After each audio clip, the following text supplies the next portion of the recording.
reconvene this budget meeting. Shell, let's just review what we did so far. Page 1, we're going to change the printing and advertising from 5,000 to 9,000. Yep. Okay, and we're going to take out 4,000 from Association of Towns and move it elsewhere. Okay. We're going to put 2,000. So now in Justice Court on page 2, we're going to put 2,000 in for Association of Towns. Is it coming from there, Amber, or is it in addition to? It's in addition to. Okay.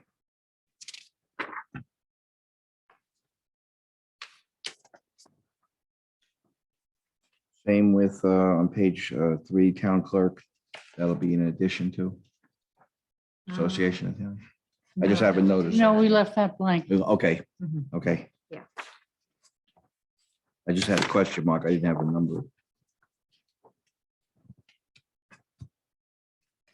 Okay, then page 6, computer equipment Oh, or, wait, going back to town clerk. Yeah. We just had a correction. Okay. on Kim's. Kim Riley's oh, right, salary. yes, 48,552. Yes. Mhm. Yep. Mhm. What page is that on? Page 3.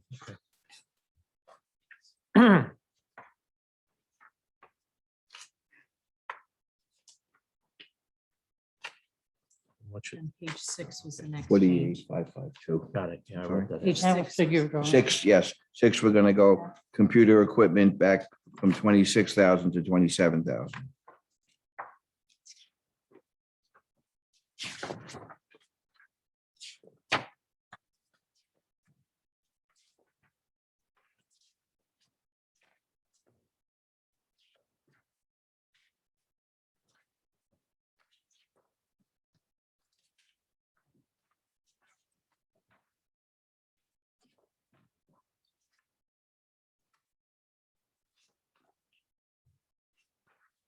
Then we have a question on page 16, page 18. We have to find out, Jim, we have to find out about That would be- Taylor's Island. Yeah, I'm the liaison. for that. Okay, the question on the money for the shed or Mhm. where that, where we need that. You saw I money. took pictures of that? I Yeah, sent it yeah. to you. It So it's- looked like it was, Yeah. I was far away, so I looked at, used the Mhm. long lens. Mhm. Looks like the roof needs just a, it looks like some of the roof blew off there for, Okay. I need some repair, Mhm. but that's easy, Mhm. Looks like the door, the windows, Right, everything. I know Jay was out there working a couple of weeks ago. All right, so that's one of the questions we have. Then the other one I have is I have a question mark on the piping plover. How are we checking on that? I think Just when have- Brian comes in. Oh, Brian, I'm gonna okay, ask let me just him. make a note, okay.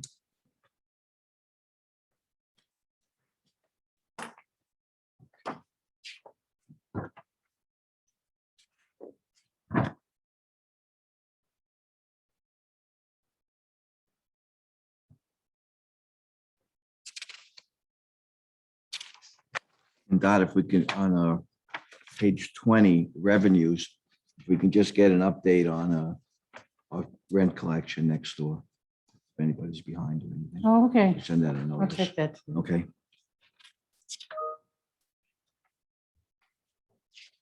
Could we get a breakdown? Is it possible to get a breakdown on the daily passes?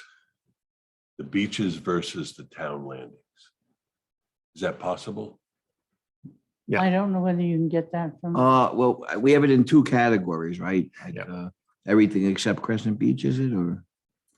I forget that how, I'm not sure how they Right. do that. let's find it, I've okay, never seen a report. I'll find out for you. Yeah. I we mean, did from one pavement. from your office. Yeah. Donnie, and then one from the app.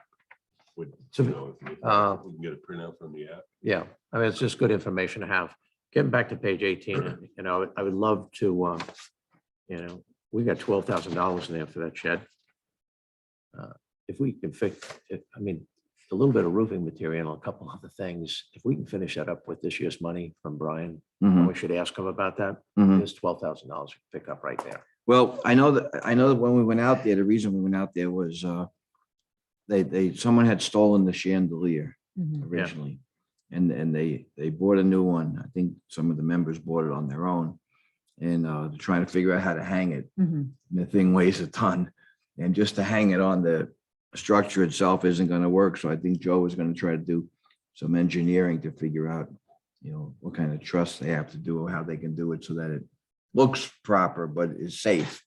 So I don't know, part of, let's find out. Okay, Well, let's find out. Yeah, what- there's a, yeah. I think there's Taylor's Island meetings tomorrow. Okay. Mhm. But I agree, and also, didn't we take money that they had in a fund somewhere and put, Yes. so that money's available also, Mhm. yeah. Yes. right? Yeah. Mhm. It's a good chunk of, Yeah. if we're trying to get to Yeah. 3.5, Yeah. that's Mhm. 12,000 right there. Yeah. Would be nice. Mhm.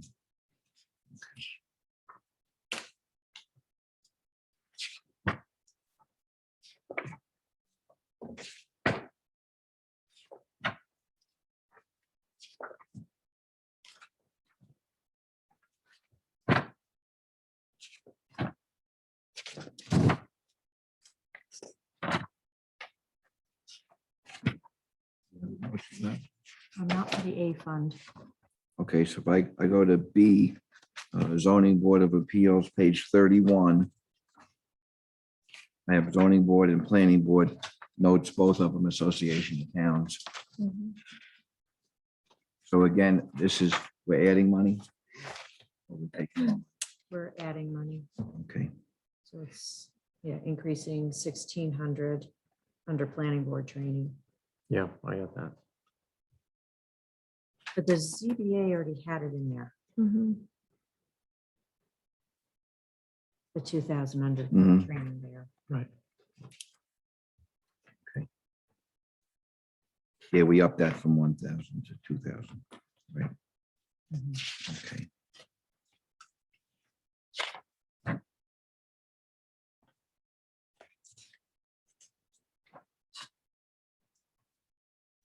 And then on page 34, Shell, revenue, uh, we anticipate the 7,500 grand for the electric car.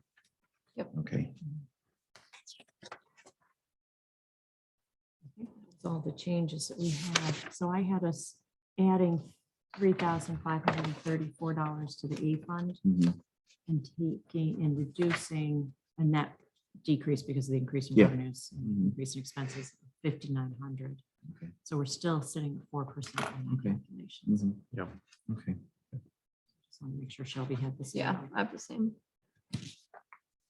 Okay. So I'm sorry, Shell, just remind me again who's coming this morning. Anne Marie, Yep, Jack, Sarah, Bethany. okay. Anne Marie is at 9:30. Jack is at 10 o'clock. Sarah is at 11 o'clock. Bethany is at 11:30. Okay.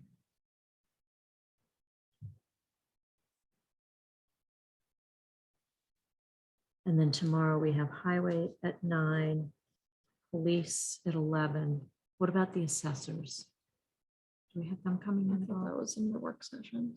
Okay, Yeah, that's more, that's not a budget issue. okay. But it will impact maybe More of a, just how we administrative issue, reallocate right? things. Okay.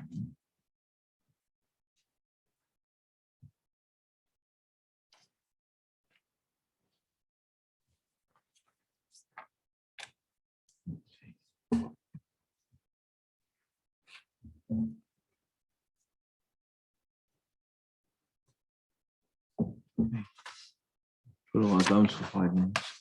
Hmm? Twiddle our thumbs for 5 minutes. Well, she's. Anne Marie's here.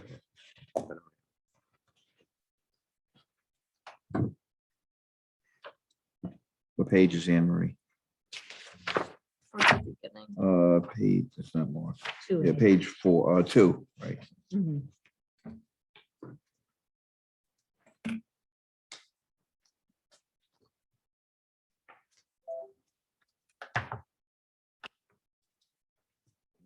Before she comes up, the issue is, I put in for all elected officials to get the 2% increase, to go back to the 2% increase. Hi. I'm not making up for last year. Come Come on in, we're waiting for you. We're early, yeah, yeah. You want, you can come sit up here if you want. That's like scary. How is everybody? everybody. Good, Anne Marie, how are you? Did everyone have a nice weekend? Yeah. Yep, very nice. Thank you. Yes, you guys are getting started here today. No, actually, we're in good, yeah, we started Friday and we got a lot done. We're doing well. Okay, Yeah. so what I came here today is, as you know, I requested a 10% increase. And so I'm going to propose that you put it down to. It's very hard to hear, Anne Marie. Oh, Anne Marie, could you take your microphone in? Oh, Yeah. okay. Is this my That's microphone? good. How's that? Lean into it, that's it. Yeah, is that better? Because I'm That not sure if better? that one's turned on. Thank you. Okay, so. So the reason I was asking for the increase is because, well, first of all, I feel like the salary that I currently have is not commensurate with the responsibility that I have in my office of balancing a $23 million budget.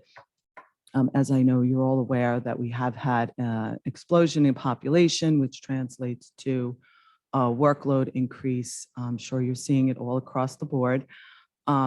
So basically, our municipal data programs are pretty slow and everything has to be entered manually with ownership changes and address changes and just increased request for information.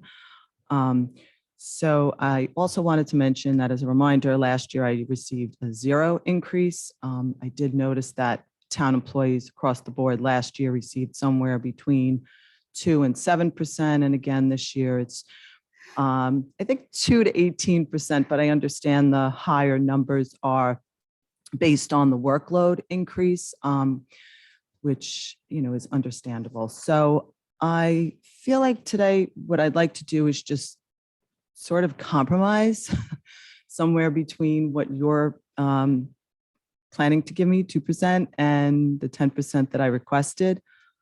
So maybe we could come to somewhere in the middle. And I don't know if that's something you'd like to discuss, or you have any questions, or I just leave it at that. Any questions? I don't, I'm just doing calculations. That's a 6%. Mhm.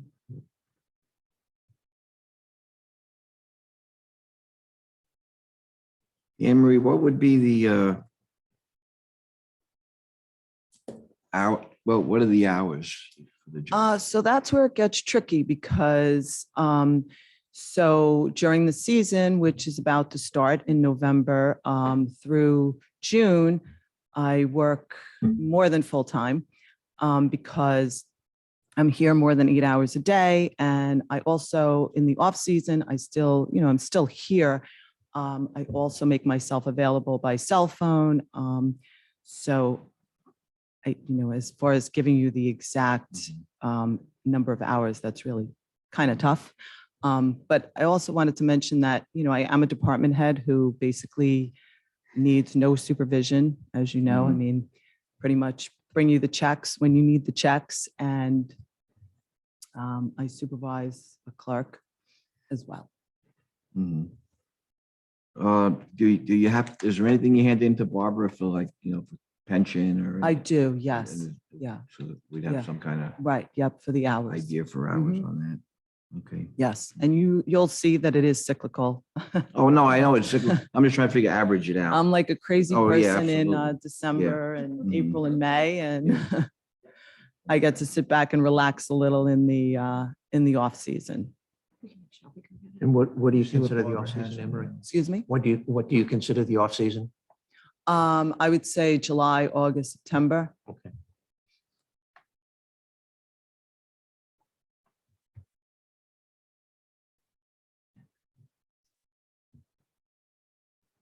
Again, before Shelby's gonna try to get, what the documented hours are, just for the record. My feeling is, all elected officials froze last year. That was across the board. And to me, a freeze is a freeze. You don't make it up. We put that back in place. And again, my feeling is, elected officials, they know what the job entails, and this is the salary that they were elected to do. So I kind of feel kind of strongly that this is what it is, but I'll go with whatever everybody else wants to do. So let's just wait. Shelby's gonna try to get us some breakdown.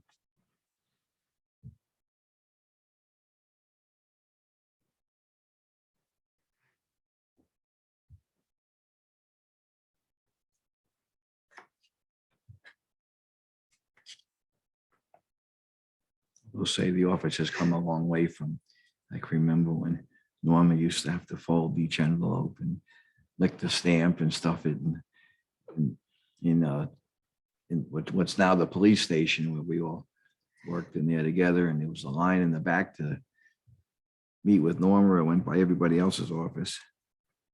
Come a long way. Right, I think there was a part-time clerk, and then maybe Nancy got a folding machine. Yeah, yeah, So yeah. folding machine can be your friend at times, and it can also be your enemy when it jams. Emery, during November to June, which covers basically a good chunk of the year, is this more than full-time? Approximately how many hours per week? We do say on an average. So I want to say, I pretty much go back to full-time in November when we're getting ready to prepare the tax warrant. Mhm. And I work full-time. When I say more than full-time, I'm talking about 40 hours a week. Sometimes, I stay late, I come in early to accommodate taxpayers that are coming maybe, later on a Friday or things like that. So I would say, when I say more than full-time, I don't really mean more than 40 hours. Okay, all right.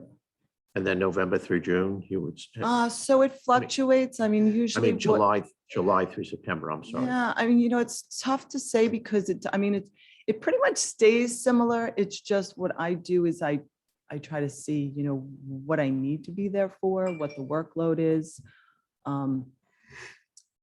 So I'd say, yeah, probably should get some of my sheets to, give you like an overall. Yeah, I think that's what Sheldon's trying to get. It's like your Yeah, summaries from something Barbara. from Barbara.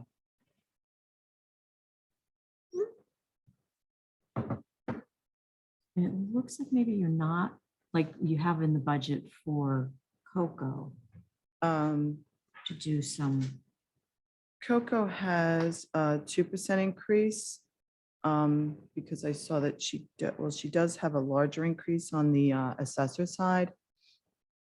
yeah, I think Jerry took that up. I think it's on both sides. It Yeah, should be in the yeah, you did. formula if you have to run it. Oh, yeah, I do. Yeah, I was just looking at that because I think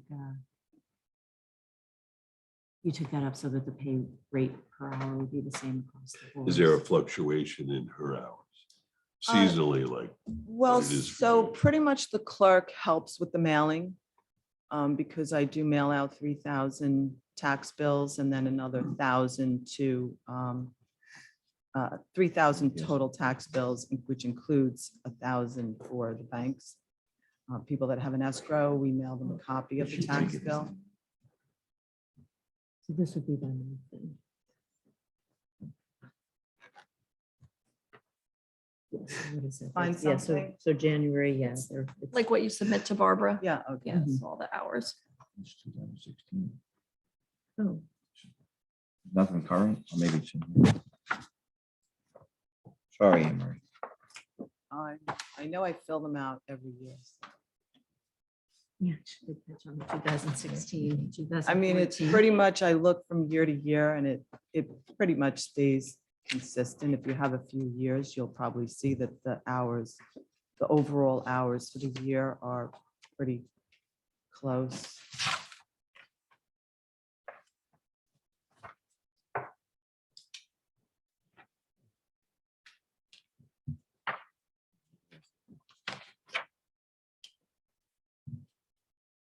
Yeah, they are consistent. But if you're saying there's more in recent Right. times, then those would be outdated. Nothing more current. I'm not seeing anything in here. Mhm. That's up to- You're looking at basically, if you move towards a compromise of 6%, you're looking at about that's over to Okay. here. About $2,000 difference. That's what it amounts to. What does it amount to?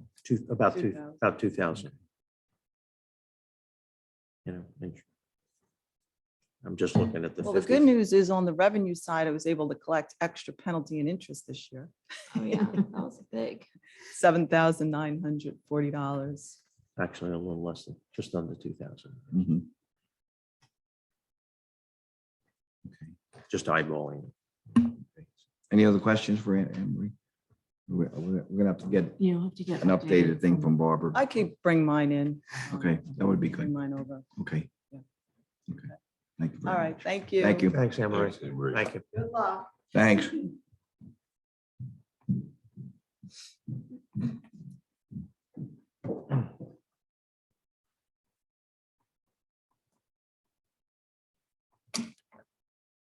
Yeah, so that would be the difference between the supervisors at 50.572 thousand versus her ask for 54.538.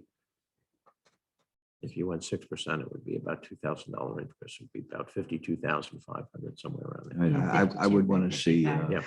you know, the hours that are handed in every year and Yeah. I justify it. Yeah. You know, I agree. The October thing too, I counted for 11 of the 12 months. Wasn't sure whether the off-season was Mhm. July through September or October. right. You know, whether it's 2/3 to 1/3. Pretty much. Michelle, if you can text everybody, they can come earlier. I don't think we'll be, along with everybody. Even Jack's is probably the So- biggest and it's not going to be that long.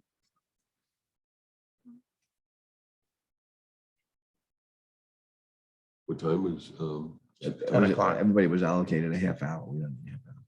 But Jack has an hour. So I mean, Yeah. Mm. if Well, I Jack think they gets- all have it. Yeah. if Jack gets here at 9:45, he Yeah. should be finished by 10:15, probably there. Mhm. Sarah could move up to 10:15, 10:20. I don't know. I'm texting with Sarah right now. She said she doesn't have Karen and she doesn't have Marissa, so it's a little crazy right now. Okay. Okay. Maybe you can switch. Yeah, Yeah, I Bethany. just said maybe Bethany. could- Yeah. actually, that would be. Really, Jack's the one we would like to get here. That would be the home run, putting, Bethany in probably at 10:30. That would give, if you get Jack here in 5-10 minutes, I give him 40. Judy's gonna text Jack. Okay. What page is he? EMS.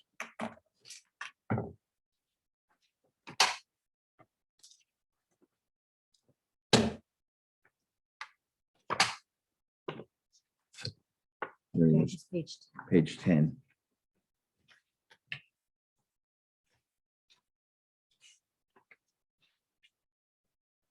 And again, this is the big one. This is the whole shift in philosophy or policy of how we're doing things with the paid position. So Jack will explain it to us, and I know we have some questions about how it's going to be done and what the effect's going to be, in a lot of ways, and morale and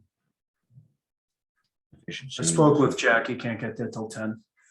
Can't? Okay. All right. All right. Thanks, chief.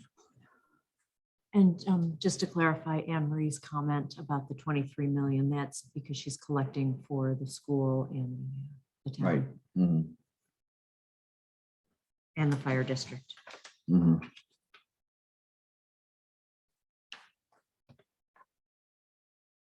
Okay, what do you want to do?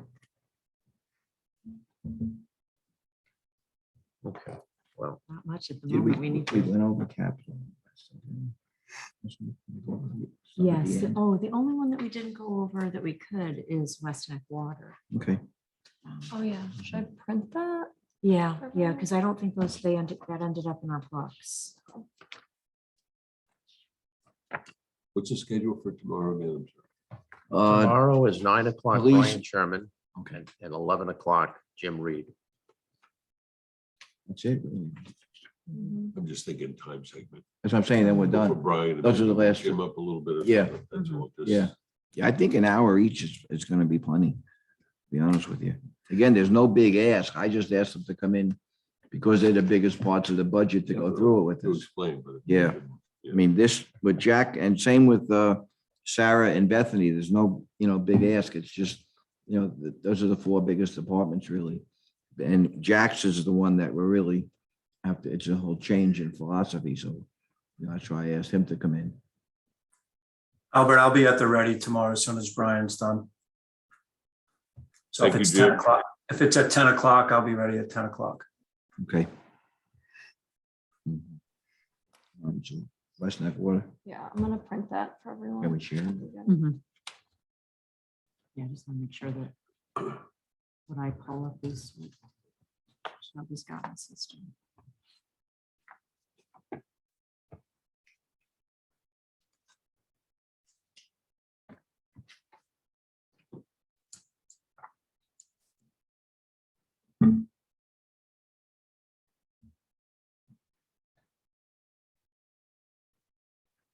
What was the email Shelby sent that there was money in one of the funds?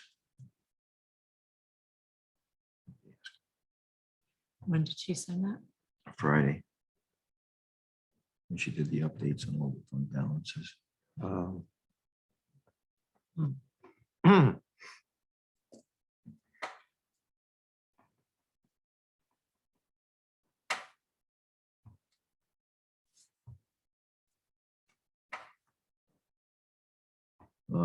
Not yet. No. Okay. All right. We'll do that Thursday. What's Thursday? We don't have a meeting on Thursday. We do. We went Tuesday, Wednesday, Thursday. No, we do Tuesday, Wednesday, Friday. Oh, Friday, he's leaving. I'm leaving Saturday. Oh, we're leaving Saturday. think we Oh, have I'm sorry. to- Okay. No, Yeah. Friday. Well, we do it tomorrow. then. Friday, yeah, Friday's. So what was, remember you sent the email Friday, fund balance? That there yeah. was money, oh, I know, it was the Fit Center had money. Yeah, for capital. The Fit Center had a capital, We have like a Mhm. center capital. we have money put aside for.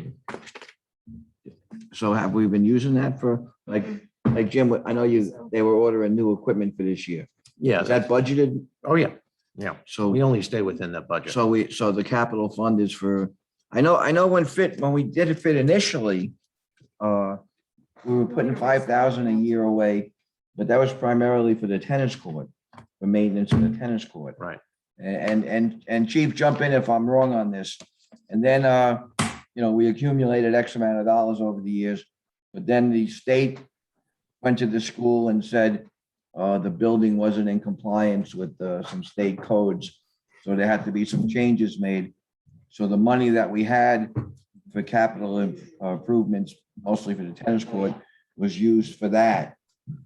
So I'm not sure if this is that fund just being, refilled or what it is. Jim, you don't have any knowledge on this one? That's pretty accurate, Supervisor. It was probably more than that. It was probably close to $15,000 to $20,000 a year that we had been setting aside for maintenance between the Fit Center and the tennis courts. So I'm not sure. I believe there's a $5,000 line in the budget for that now. Yeah. Mhm. So And how do we determine, if and when that gets used? I can speak to that a little bit. I mean, Jim, obviously, and I've told the town board this, and I've talked about this at the recreation meeting, then the location of the Fit Center, will it be remaining in school forever? And the answer probably is no.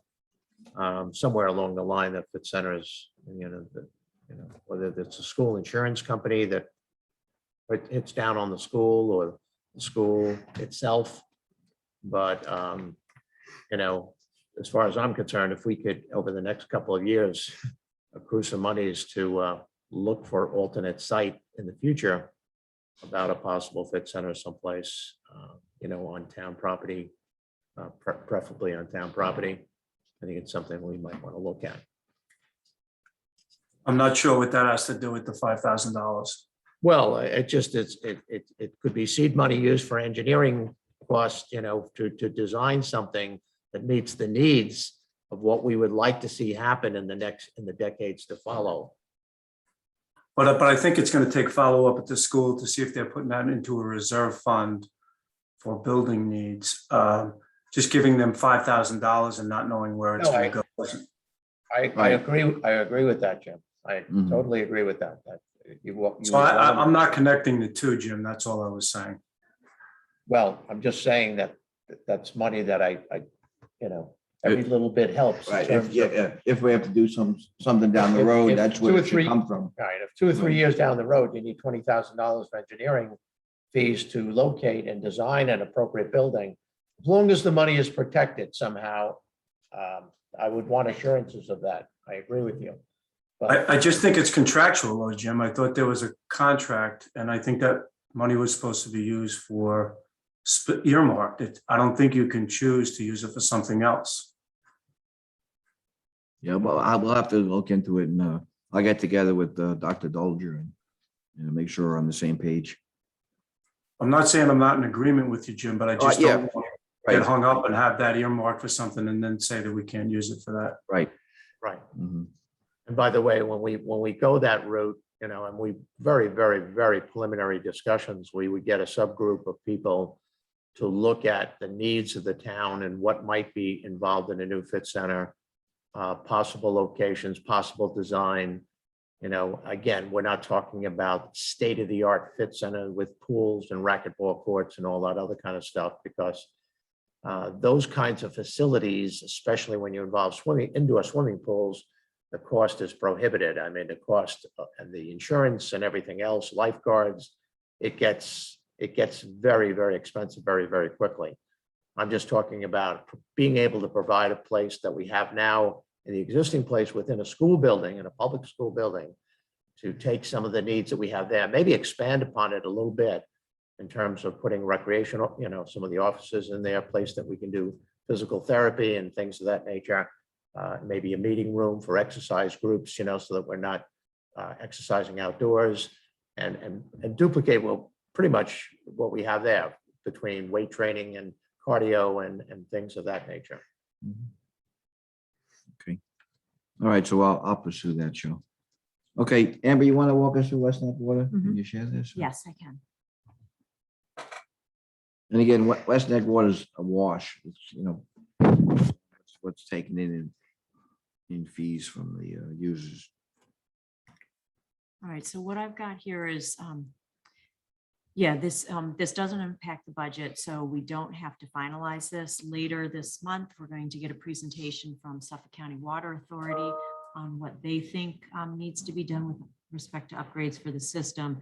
And then the West Neck Water Board is going to take, along with, the town board, take a look at running it ourselves versus if Suffolk County Water runs it. So what we did with the budget was come up with 2 columns, the self-run column, which is in yellow, and the if Suffolk County Water runs it, which is the grayed out column. And these incoming emails, hold on a second. Oh, I guess it's not showing up on the screen. That's good. So just to sort of go through what the differences are that we know about, and it'll be determined, if we go forward with Suffolk County Water, we have to negotiate the contract.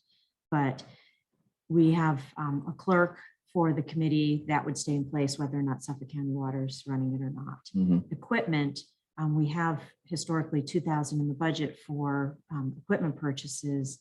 That would go away because Suffolk County Water pays for all of the equipment once their contract is in place.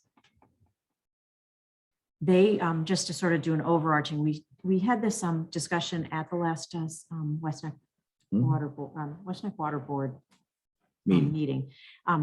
But there's some upgrades that need to be done. And so we're looking at currently, the board came up with about $1.5 million is what kind of upgrades are needed. That includes well number 7 coming online, an issue with PFAS that needs to be dealt with if it turns out water tests are confirmed that we do have increasing PFAS levels that need to be dealt with, and then some other, some water main upgrades and things like that that need to happen. So that's $1.5 million. We're waiting to find out from Suffolk County Water Authority what they think needs to go into the system. If we do the upgrades ourselves, we would bond for those most likely, and then the bond repayment would be paid for out of West Neck Water fees. With Suffolk County Water, it's a similar situation where built into the rate structure. We have 650,000, I believe is a number that the town engineer gave me that could be absorbed. That kind of debt service could be absorbed, and then anything additional we'd have to raise rates for. So that'll all be worked out later. So going with what we, that general approach at the moment is how I've worked on these numbers. So continuing down the line, if we run it ourselves, we have repairs and maintenance 6,000. We wouldn't need that line with Suffolk County Water. Office and miscellaneous, because we've got a clerk, we've got a board, we kept that in place in either situation. The chemicals, they're provided by Suffolk County Water in what they do for us in their operating agreement. Same with testing. Utilities, that is a separate meter on the different wells and generators, so that would remain in place.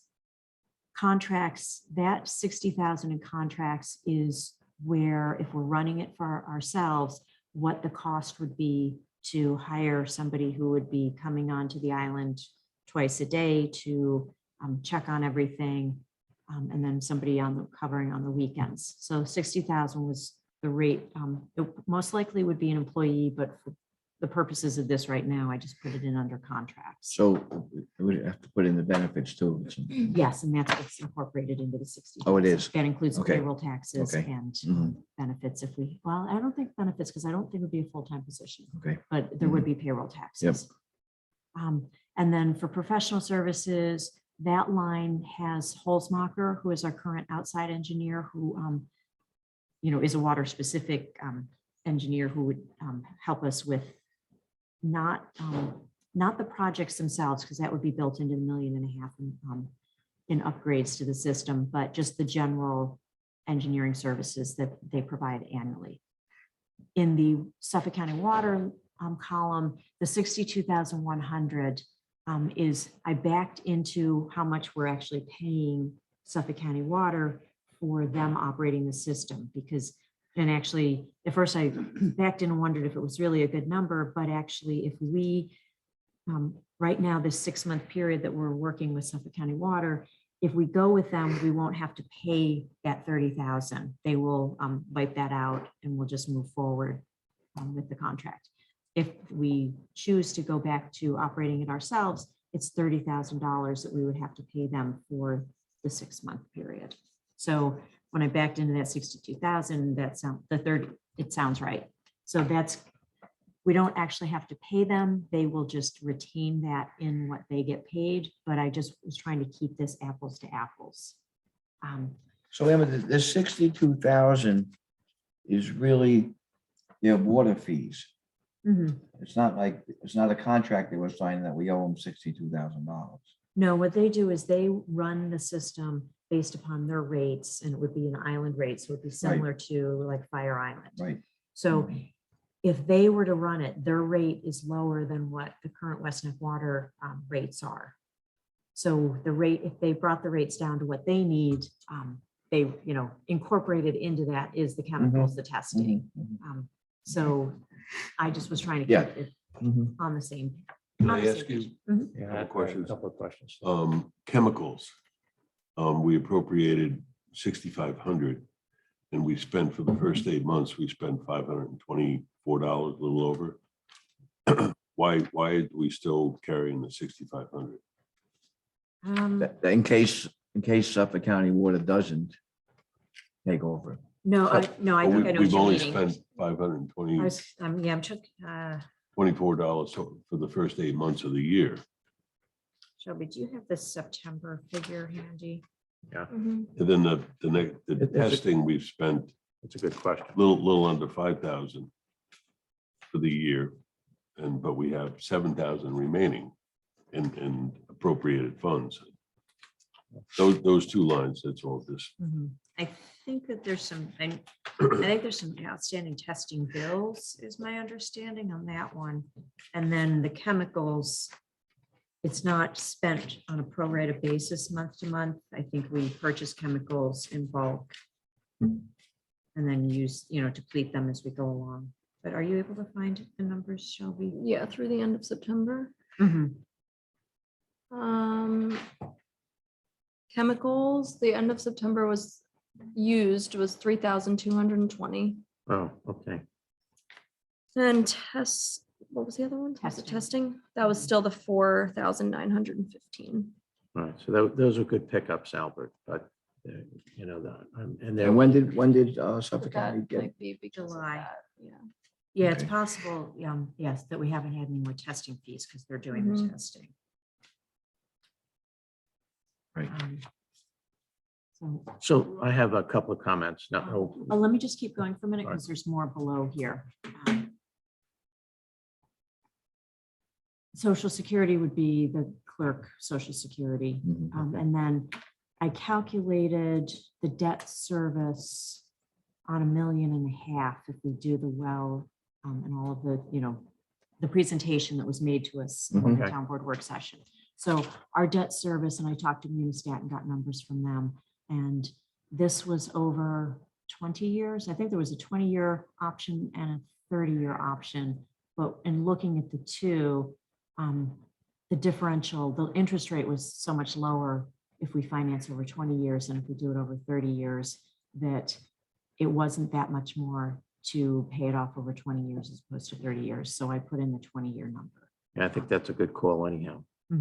So because- our debt service, if we have to finance $1.5 million, it's $96,000 a year.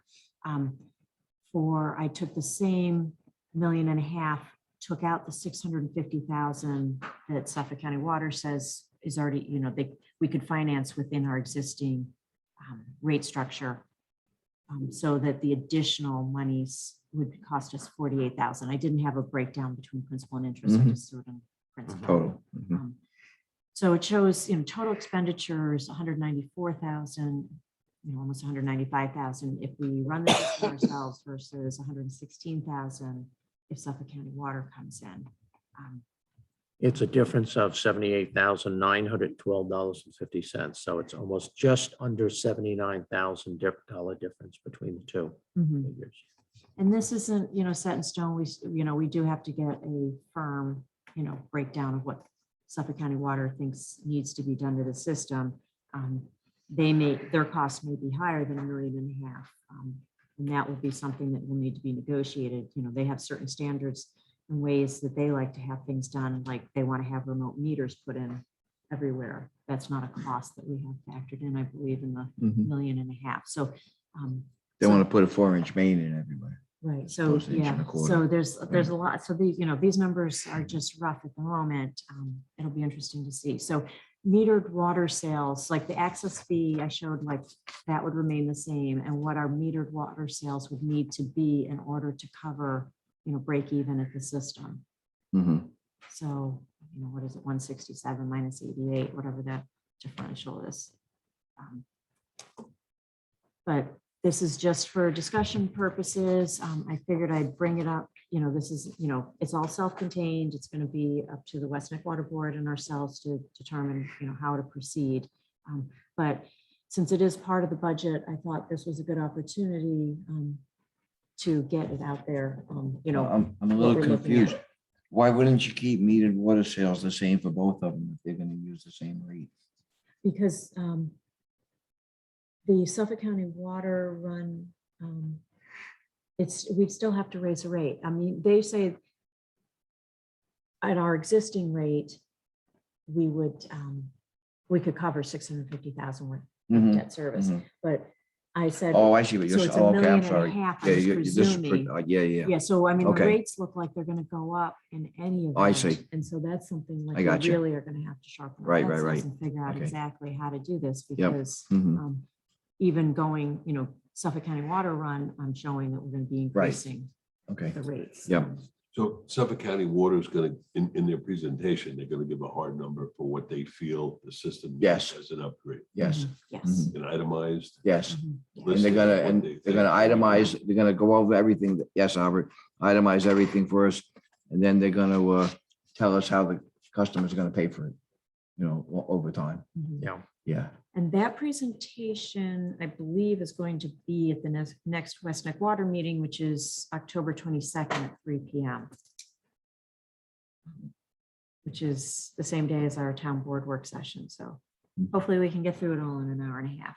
but we will make sure Same as our work. our town board meeting. Yes, yeah, not work Yeah. session. Mhm. So, yeah, we'll make sure that that is the link. We had a little bit of an issue at the last month's meeting, not getting the link out on the website. We will make sure that that happens for this meeting so Mhm. that, you know, the, For customers. but yeah, the Yes. customers in the district can, come in and, Mhm. you know, get more up to speed. But I figured this was just a good opportunity to get the talking points out there and a little bit of the overview, so that, you know, people have an opportunity to see this on channel 22. They, you know, they can start to understand and see what direction things are going in. I was going to say ultimately the decision is ours, but based on the recommendation of the West Neck Water, but the decision is ours. But I'm more concerned with the 70 people, the 63 homeowners and the 7 businesses, that they get this information as soon as possible so they can intelligently look at this and then be invited, you know, weeks beforehand to participate in this. So the West Neck Water Board is not operating without major input from the consumers themselves, you know, to give positive or negative feedback on what they see and hear.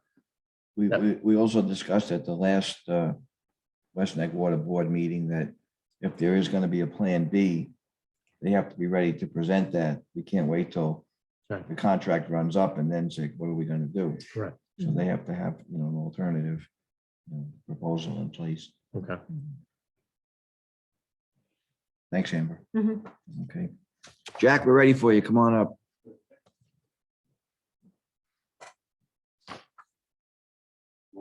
Good morning, Jack. How are you? Jack is here as Director of our EMS services. And basically, everything's pretty stable except for one major change, which is a very significant change. And moving forward, this is probably the future. So Jack, we're talking about advanced life support coverage. You want to just give us a little history before we go into numbers?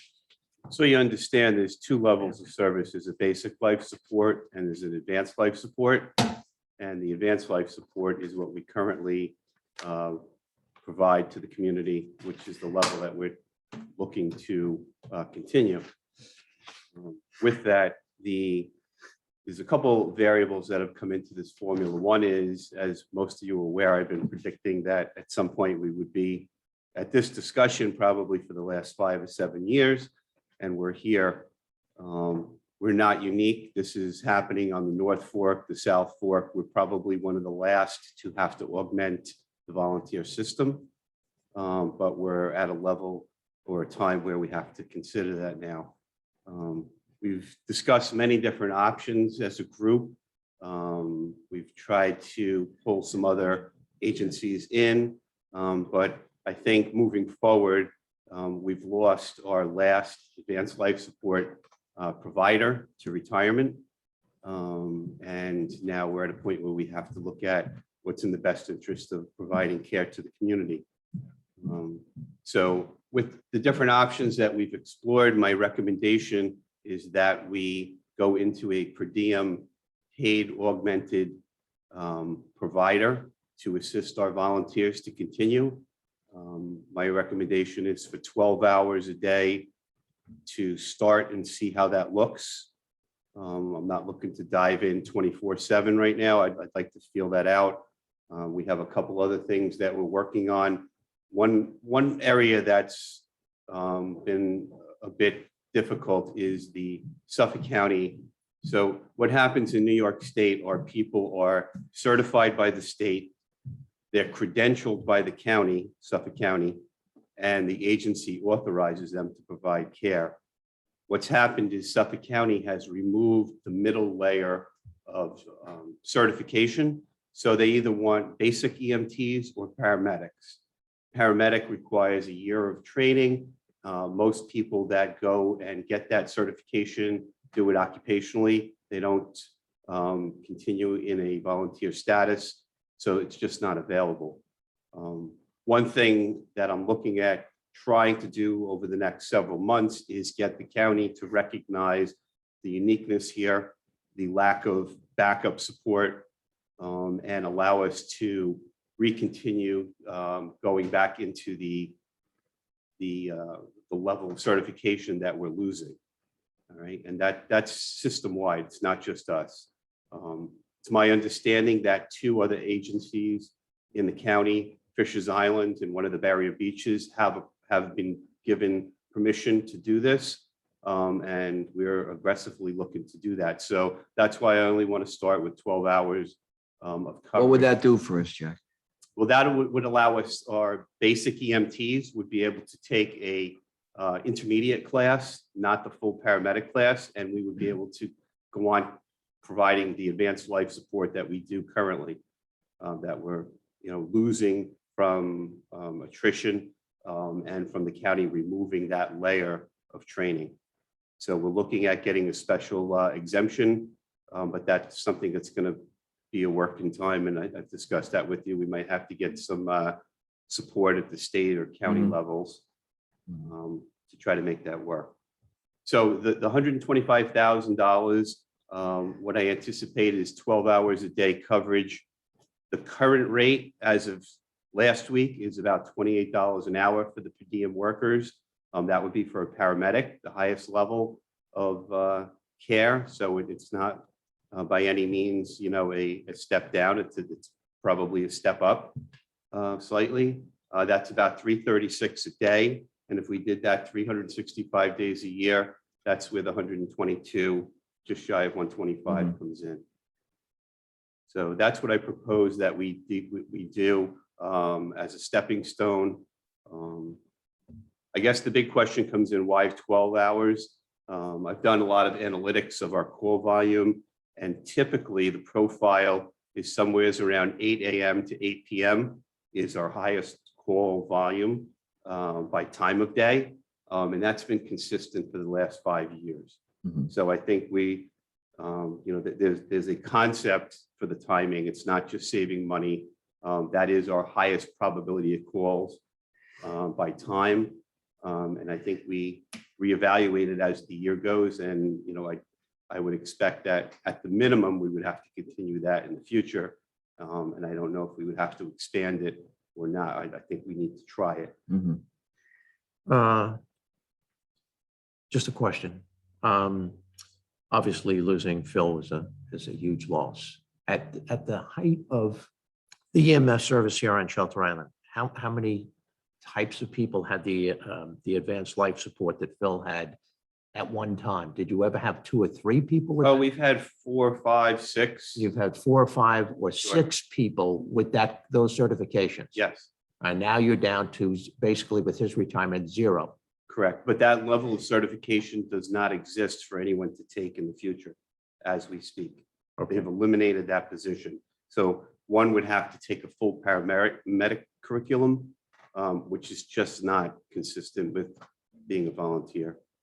So my next question would be that when that person's here would be the same person, I would assume. No, not necessarily. No, well, on a day, on a Oh, 12-hour yeah. period. It's not going to be 2 people for Right. 6 hours each.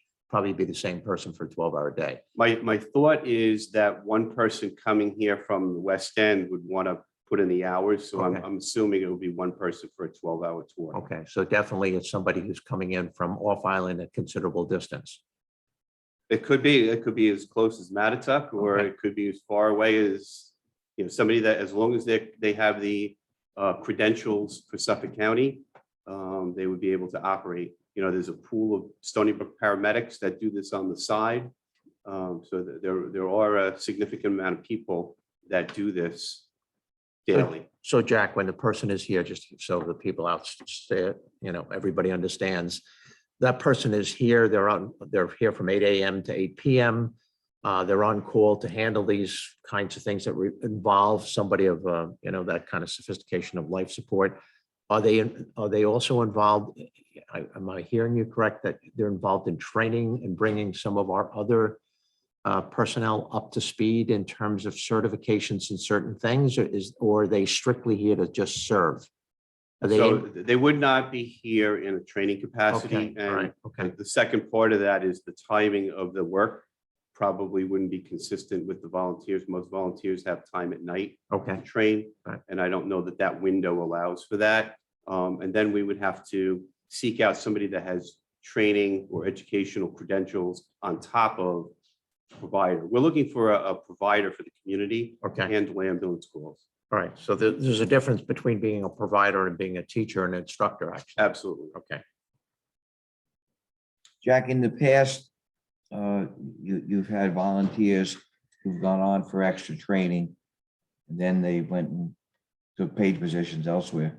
Do you think this might lead to, some of our volunteers getting the training and possibly, staying here? I'm not sure it will at the paramedic level, which is the only currently allowed advanced class. Mhm. Like I said, we're trying to get a special exemption to allow that level of care that Phil and the others have taken over the years, which has been eliminated by the county.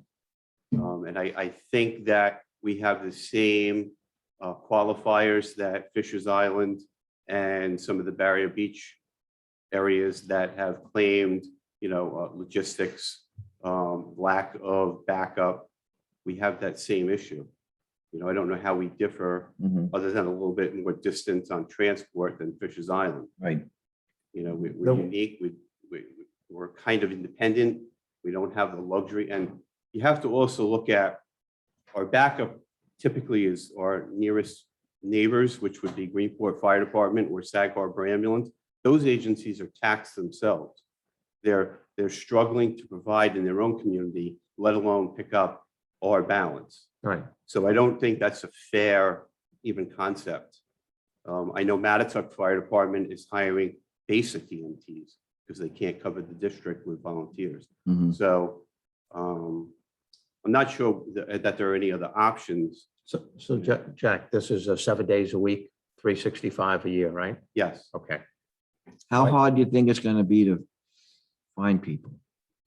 Well, as we had a little bit of discussion, as the months go on, every week I see 2, 3, 4 agencies hiring. The flyers are going out. So this is kind of They're not per diem, they're hiring. per diem. Oh, per diem, okay. Yep. But I don't see those agencies repetitively soliciting. So my hopes are that they're finding providers that will fill the timing. We're a little unique. Is somebody going to be willing to travel? We might have to absorb their ferriage costs. When you're paying somebody $28 an hour or something, you can't add extra expenses to that workload. Right. So I think we're going to have to be a little bit flexible to make it work. Mhm. So most, How many bodies do you think to cover? Are you looking at? I'm thinking probably 4 or 5 people in a pool to cover it right now. The paramedics that work for Stony Brook, there was 2 on the North Fork. And that took several people to do that. No one person's Right. going to work that full time. You have sick, holiday, vacation, so you have to have relief. Mhm. And they are doing work in other agencies as well, or some of them have full-time jobs. So The 125, that's all the carrying charges for employees that would as well, or be, is that just labor charge, that's labor. They're outside contractors, Allison. outside kind Yeah. of? Yeah, there would be no other Independent. additional labor Right. fees in a per diem worker. Is there any mandates that we have to comply with this, that force us to? The state or county or any kind of mandate from above that makes us have an ALS service? No, but it would, I mean, I understand. yeah, need, But quite honestly, I've been in EMS for 30 some years, and there's no way I could support us going backwards and providing oh, less yeah, I'm care. not suggesting that. I Right. just wondered if there was any. Yeah, no, we could retract back to a basic life support, which would be basically putting people in an ambulance and, not providing the level of care that we do to assist them. So it's just not, it's not even an option in my book. Right. So we have to figure out how we make, the other one work. Question, when your guys go for training, that most of the training is done off island? Yes. And how far do they usually travel to go to training? Well, we have 2 people in EMT class right now in Sag Harbor. It could be anywheres in the county. We typically try to get out east. Years ago, we used to facilitate the classes on Shelter Island. The county has not been willing to do that. So that's another thing we're going to get aggressive with and try to get that to happen. There's no reason why. We're actually logistically, we can pool attendance from the North and the South Fork, which helps everyone out east. And it would give us the class size, which is usually what they use as an excuse not to hold it here. So most people go for training, I would assume weekends or nights. There's any different variants. The people that we have now go twice a week, 3 hours, so 6 hours a week at night. And then some Sundays, there are classes that are 8 hours on a Sunday. It's typically a 6-month window. You know, usually somewhere in September they start, and by spring they complete it. Yeah, I was just saying, if everybody was in the same boat, let's say the people in Sag Harbor or East Hampton and the people in Greenport or Southold, typically with Shelter Island, we're the extreme east end as opposed to Southampton, Riverhead. If those 3 towns, 4 towns got together, you know, in a village got together, could in fact, you know, when we're looking at coverage for whether any one of those 4 locations that an instructor, you know, there's a lot of downtime. Obviously, I was involved in medical service for a long period of my life in the military. So you're either going like a bat out of hell or you've got a lot of downtime. So during downtime, if you have that person who has the credentials that can in fact teach, you know, and we can bring people, you know, from Southold or from Greenport, and maybe it rotates through in Sag Harbor, rotates through those 4 locations, you know, quarterly, that training can happen on a weekend, you know, and we have to pay a little additional. I'm just looking at trying to get the best qualified people here that you can and bring training to the East End and try to interface with the other towns. And during downtime on, you know, I now know weekends, especially during the summer, is a hot time where your call rate is probably a lot higher. But during the months of January, February, March, where they may not be as high on a weekend, that's a great time to conduct training and to get people credentialed a little bit, you know, and advanced skills. I just thought it was something to think about in terms of, you know, moving forward. Has that ever been looked at or discussed? We haven't looked at utilizing that person because right now the priority is to cover the district or emergencies. Yeah. And the timing, the 8 a.m., whether we do 8 or 9 to 9, I would suggest 8 to 8 is what the profile looks like on Right. paper. Uh-huh. That just doesn't work with somebody training from 7 to 10 at night. So unless we're willing to add more money and keep that person on for additional, I just don't see that. It might be 2 different types of people. Right, okay. You know, Okay. we're looking for somebody that's willing to come out here and cover the district. It's not probably Okay. a seasoned person that Okay. is going into training. So It's just my mind was racing. no, it's a great idea. And I think if we have the ability to utilize that person to help with training or augment our training, where they're on the books. And I certainly think that financially we should utilize them. Right, okay. Jack, the 125,000, is that a conservative number? I think I it mean, is. when you figure in ferrage and attracting people. That is strictly the hourly rate. The ferrage and stuff, I don't know what the what a Sure. person would ask for in additional. You know, some agencies have bonuses and like stipend things and all kinds of intricate ways to get these people. You know, I'm hopeful that a 12-hour block of pay is going to do that rather than an 8-hour tour. You know, they're going to make a little bit more money to come out here for the day. But that is strictly for the hourly rate. Conservative Coverage. number, really conservative cost. Yes. Is this more of a problem for more isolated areas, whether you're talking upstate New York or East End Long Island, than it is for a Nassau, Queens or something like that? Is that more unique to? Well, Nassau and Queens, for the most part, are probably all paid services. Okay. Nassau County Police Department delivers EMS Okay, up there. I'm not sure about upstate New York. I know they all struggle. Everyone struggles. But the call volume, I think, on the East End has, you know, and there's a lot to the formula. The change in the certification where you're either a paramedic or an EMT is huge. right, sure. The commitment that our advanced life support people made was big. Paramedic level is double that. It's Right. another layer, and, you know, it's just not in the definition of a Sure. volunteer. It just Sure. doesn't work. So Jack, obviously, we hope that this person's not going to be busy with a lot of calls. What are they going to do all day? So what I see in other agencies, they have them doing household things, inventory. If there is a particular person that needs some specialized training, they could work with them during the day while they're working. You know, there are other housekeeping type things to keep them busy. Mhm. But their focus is to be here. We're basically paying Yeah. them to be available. Right. the call. Mhm.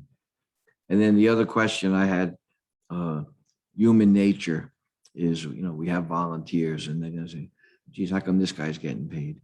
Do you see that as an issue? So I've spoken with many agencies that have gone to augmentated staff, and the critical factor in that being successful is the selection of the candidate.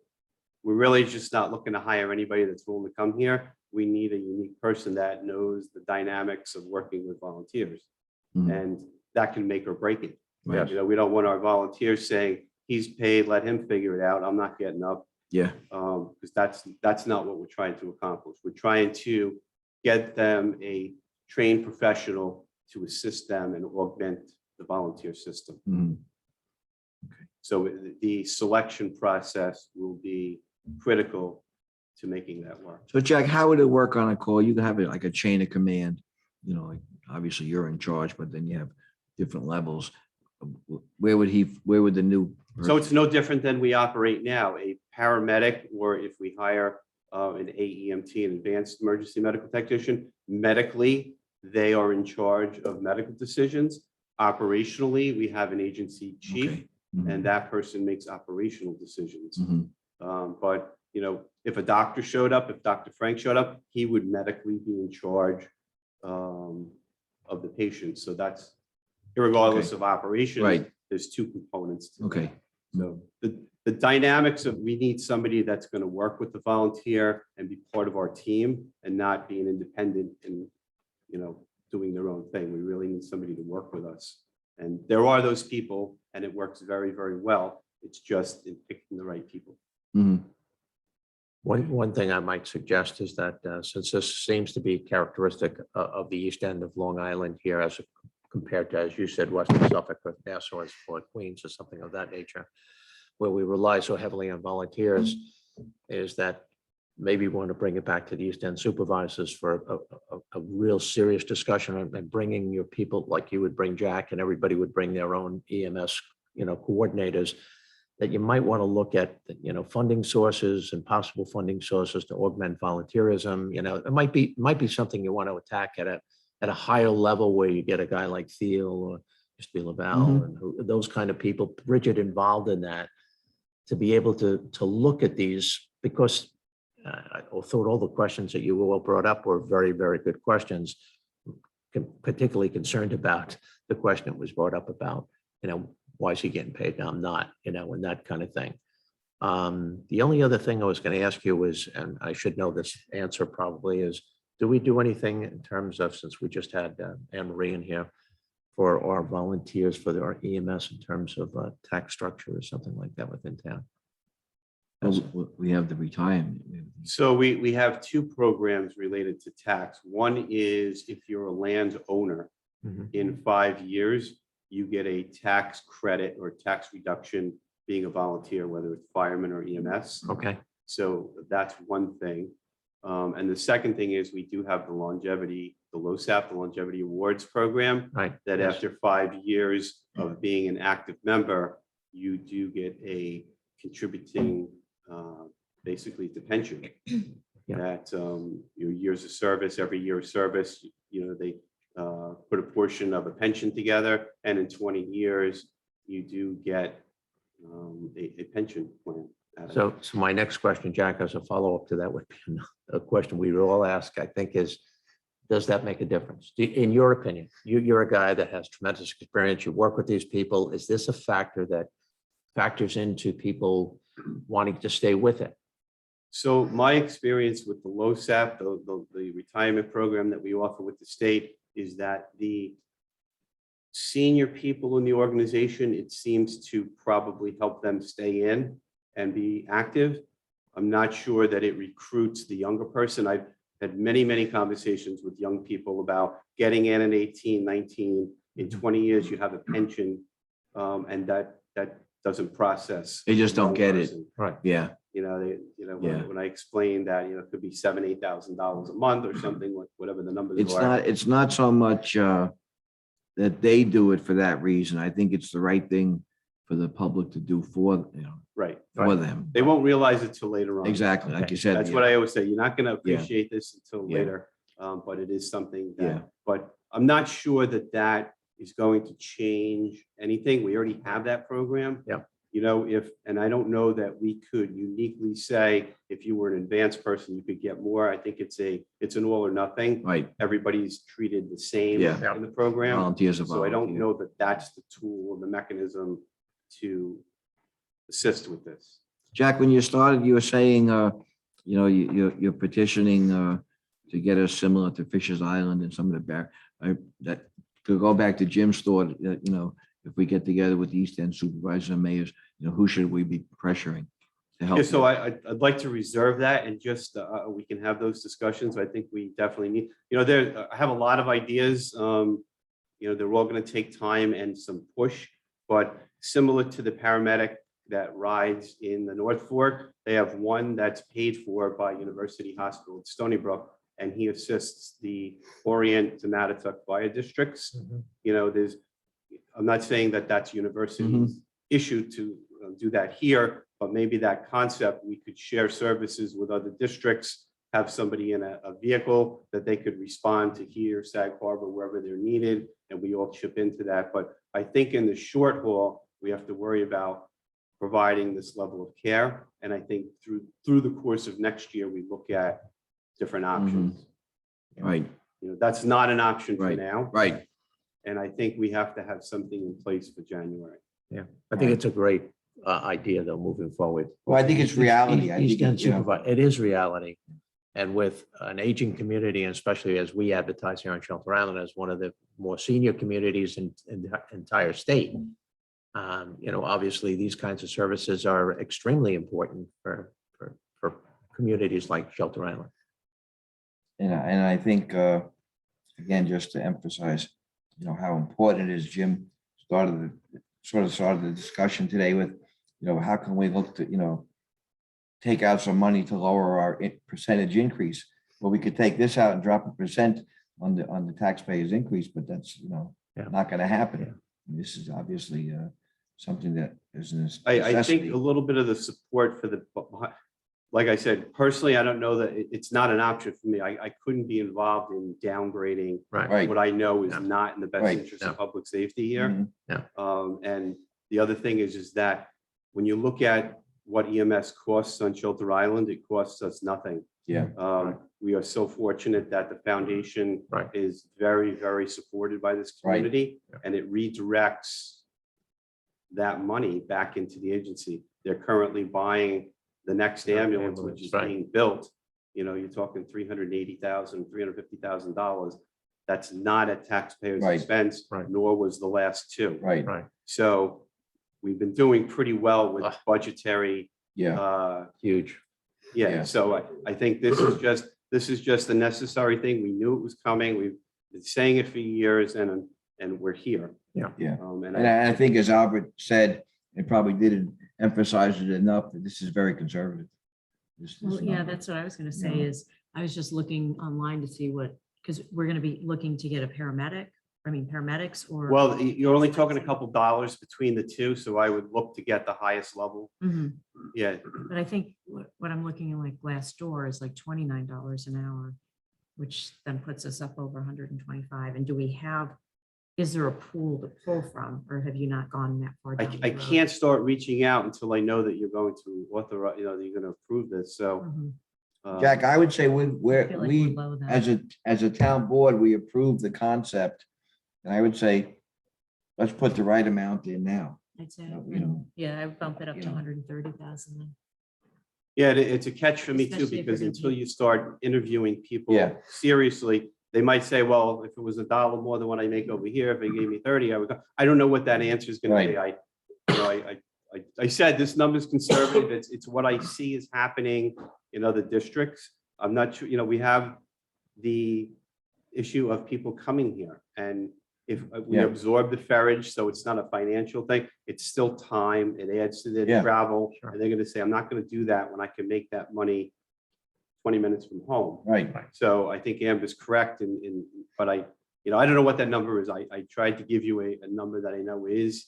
I think it's conservative, Jack. It is That's conservative. safe to say. I agree. Yeah, and I don't think it's a concept that we can negotiate. This is not a luxury. This is a necessity. I mean, you take a look at the budget and you can look elsewhere, but something like this, if Yeah. it saves a human life Yeah. or two per year, it is money well spent. And there's no doubt that when you lose, and a lot of us have taken for granted a guy like Phil Powers and those people before him and all the staff for that matter, but with that kind of sophisticated credentials and the fact that he's on so many calls, such a high percentage of calls, you got to have somebody here that is going to be able to make that call, that life or death decision, at that particular moment. People on the island want to be assured of the fact that, God forbid, there's a tragedy or an accident or an illness or a sudden illness in my house, that we have that kind of coverage here in our EMS. So,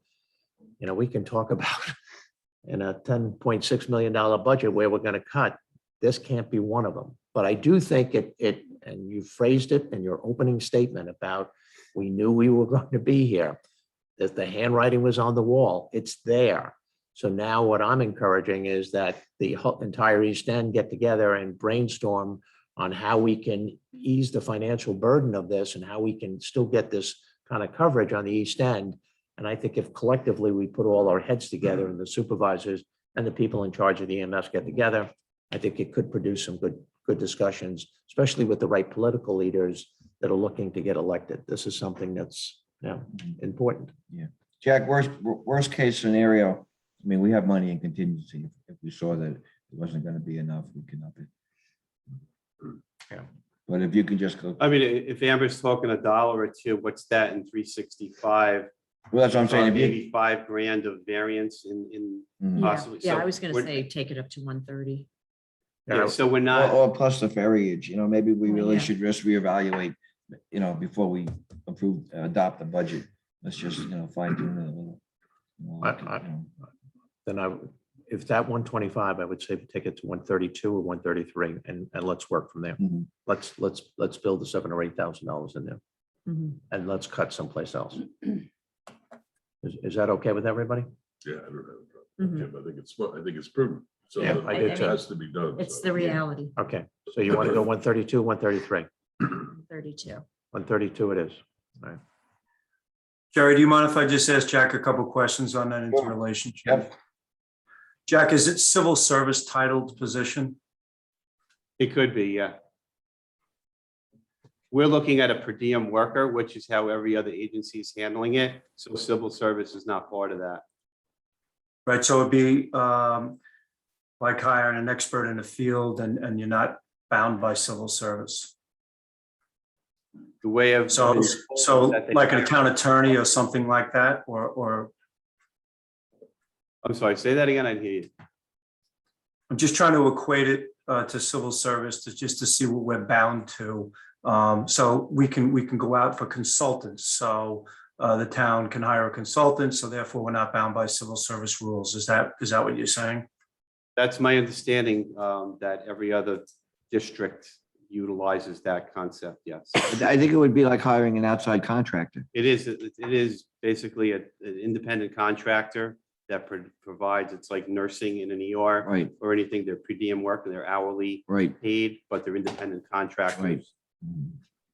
We So would where I'm obviously- going, Jack, I'm trying to get you the latitude because I completely understand your need for getting somebody here to support health and safety, especially in this regard. It's tremendously important.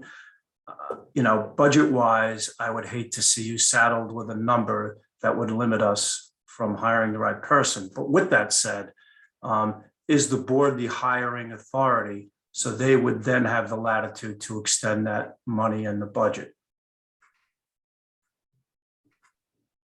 Say that part again? Yeah, I was gonna say, we always can do. No, understood, Amber. Are you the hiring authority, meaning is the town board going to interview the candidates and hire them and set the salary rate? I, I don't, I would leave it up to Jack. I don't think that, I mean, I think we would approve whatever Jack recommended. I don't think that, my feeling is, you know. And maybe get some input from Bob on how we should. Which is great. He just needs the latitude to flex in that position. That's really what I'm trying to do, is get him the support from the board to be able to flex, because it is so important to the community. Yeah, no, I would definitely put that on you. Yeah, well, my thought on I know it's not answering the chief's question, but the interview process, my thought was to have a couple of my senior EMS people, so we can pick the personality that we think would best fit with the volunteers, and whether you authorize us to just do the hiring of that, or we recommend that to you. It's just a matter of procedure, what you tell us what to do. Mhm. You know, I don't Right. know what the lawful procedure is for that, probably from the town board, would be my guess, but I don't know how that works. Just curious, Jack, the positions that you've seen being filled, are these contracts or is this per diem? It's strictly per diem on Per a diem. calendar. So if Some somebody's agencies, not working, they can be replaced. correct. Jack, I would almost see it as like we do the vouchers, the purchase orders. You know, you have somebody come in and, you know, we authorize you going forward with it. I mean, we'll check with Bob, you know, what the legality, how we do it, but that's the way I would see it. Yeah. I don't think you really want town input. on who you hire. No, I like the fact that you're taking two senior people. I like that fact that what you brought up, Jack, before about the finessing of the person coming in, that they don't create a rift between the paid and the volunteer, that's something that has to be, you know, those are questions that you can ascertain from during the interview, that you're hiring the right people, you know, to fill this position. So that to me is critical, that the personality of that person too, how they relate to volunteers, how they treat volunteers, is very, very key in terms of hiring this person. And I like Albert's comment there also about, you know, are we locked in if this person proves, you know, if you hire one of three people and this one person is just not working out, you have the flexibility to be able to, you know, without being stuck in a contract, so to speak, to be able to replace that one person with a different person. So I like that flexibility that you would have in doing that. Good. Yeah, yeah. that's all Jerry, that- I just had two questions for Jack. Sure. My first question, Jack, I'm sure you gave a lot of thought to this. You talked about the distribution of cases based on the time of day.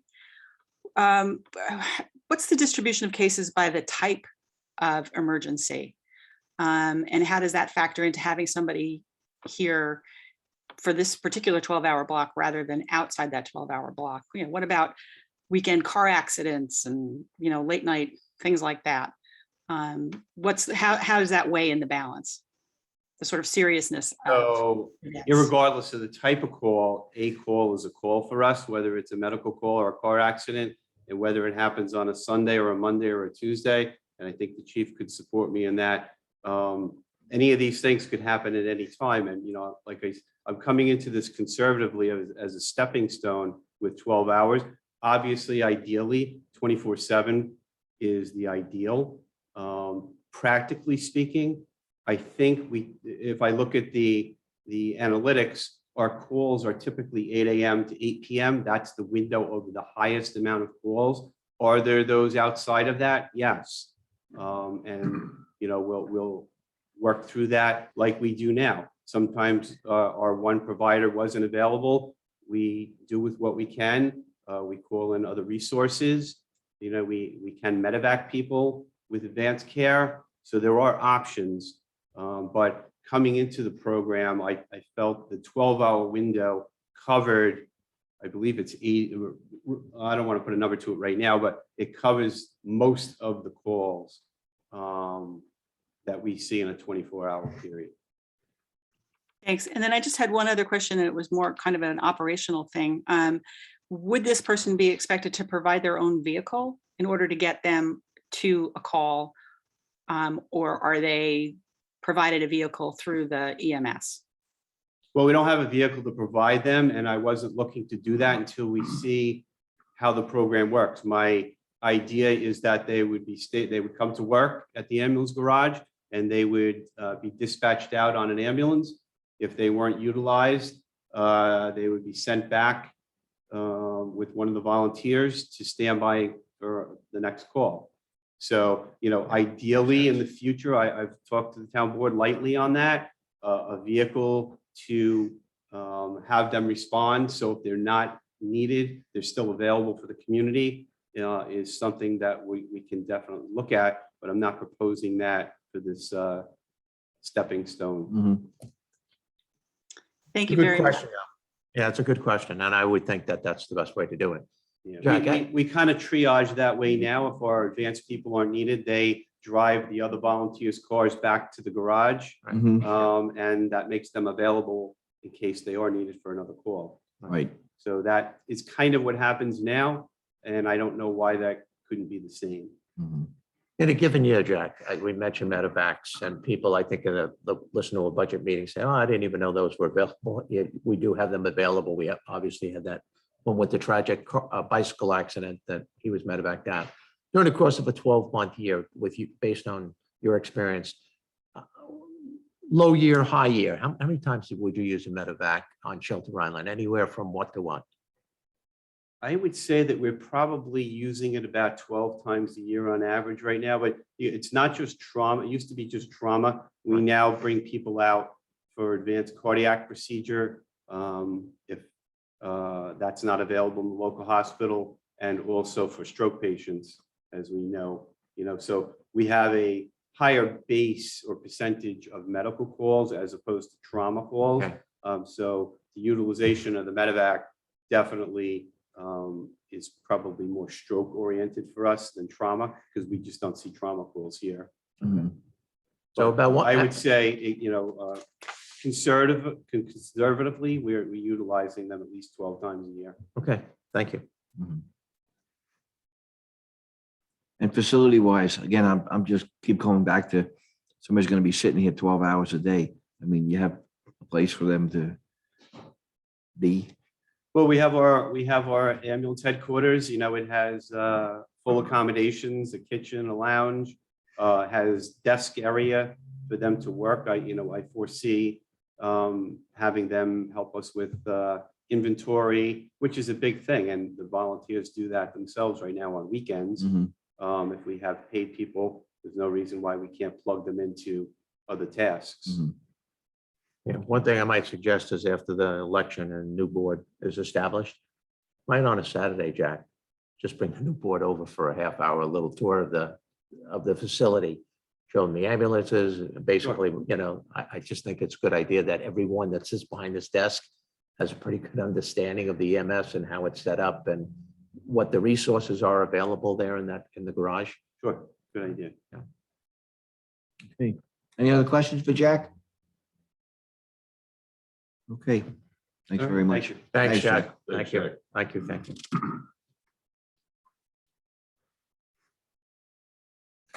Did you get anybody to come early, Shell, or no? So. Take a little 15-minute break? 5-minute water break. Maybe Sarah will be over a little earlier. Okay. We'll see. We have to stop recording.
No, probably not for X amount of time. Yeah, I'll ask. That's a good question. Are you taking requests, Sarah, at the beginning of the meeting for a song, maybe? Sure, why not? Come on. I have a request. It's called take on behalf of my friend Neil Conley, it's called Taking Care of Business. And we're talking about budget, so it's taking care of business. What it is. Okay, we're gonna start on page 12 with nutrition. You got the camera rolling? Oh, Yeah, no, I unmuted. All right. The camera's been rolling the whole time. okay. Okay. Sarah's the director of senior of our nutrition program. We have really, again, Sarah, I just asked you to come because it's one of the significant departments and there's no real big asks here. I'll walk you down. Salary is the same. We're proposing your salary and Carl Cosby, the head cook salary, go up because we're eliminating the second cook salary and you'll both be taking on more work. We're increasing Allison Binder from 1 day a week to 2. I'm also proposing that we increase our hourly rate. Our second cook, our extra cook, Angela Corbett, had asked to reduce her work week to 14 hours. So we have a reduction in hours there. Again, that's one of the reasons we're increasing Carl's hours and Sarah's pay. Sarah, my question to you had been, are we sure we can cover this without the additional cook and with Angela's reduced hours? It seems to be working just fine. I mean, we haven't had a second cook position in there for months now, and it's working out well. I mean, definitely Carl's doing more work, and I have a little more on my plate. Angela and Carl are a great team, so if one of them can't be there, the other person steps up, and we just make it happen. And to go to the chief's always questioning the redundancy. If Carl gets sick, you're comfortable between you and Angela. We have Angela, and if something happens with Angela as well at the same time, we have the option to always order things from somewhere. We have ways to make it work. Okay, pretty much everything else is a constant. Those were the only significant changes. Any questions on nutrition? Was that a voluntary reduction in time for Angela? Angela wanted to go down to 2 days a week.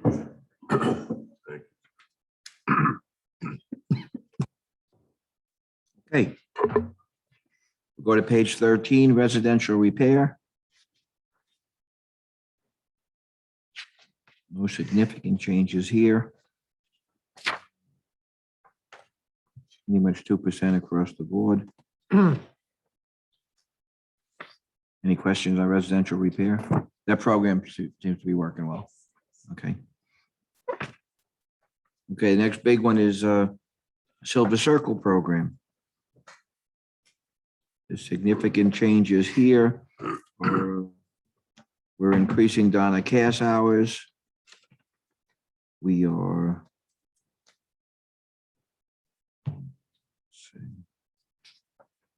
we're taking Allison Binder out of Silver Circle. We moved her to nutrition. And everything else is pretty much the same. Sarah, we had a little discussion that we weren't sure if these hours, was it here or was it in senior center? It was for Silver Circle for Donna's line. It just seems it was projected inaccurate hours for the past few years in the budget for what her real salary is. So you're, Donna, Gio, and Donna King, Donna Cass, and Gio work 6 hours each Wednesday. Okay, so the only one that I didn't go with your projection was the last one, Donna King. So we should move that up to 7,049. Okay. Okay. So that's. Okay.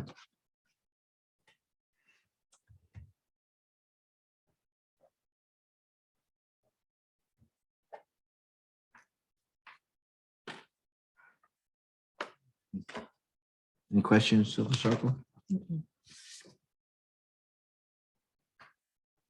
No, my only comment is if you take the three things of nutrition, residential repair, and Silver Circle, you're actually, take all three of those big categories, you're less than last year's budget by a few $100s. Mhm. So you're actually below what you were Right. in 2020 Mhm. by around $800. Okay. Okay, senior center is the big one. Here we have David Binder retired.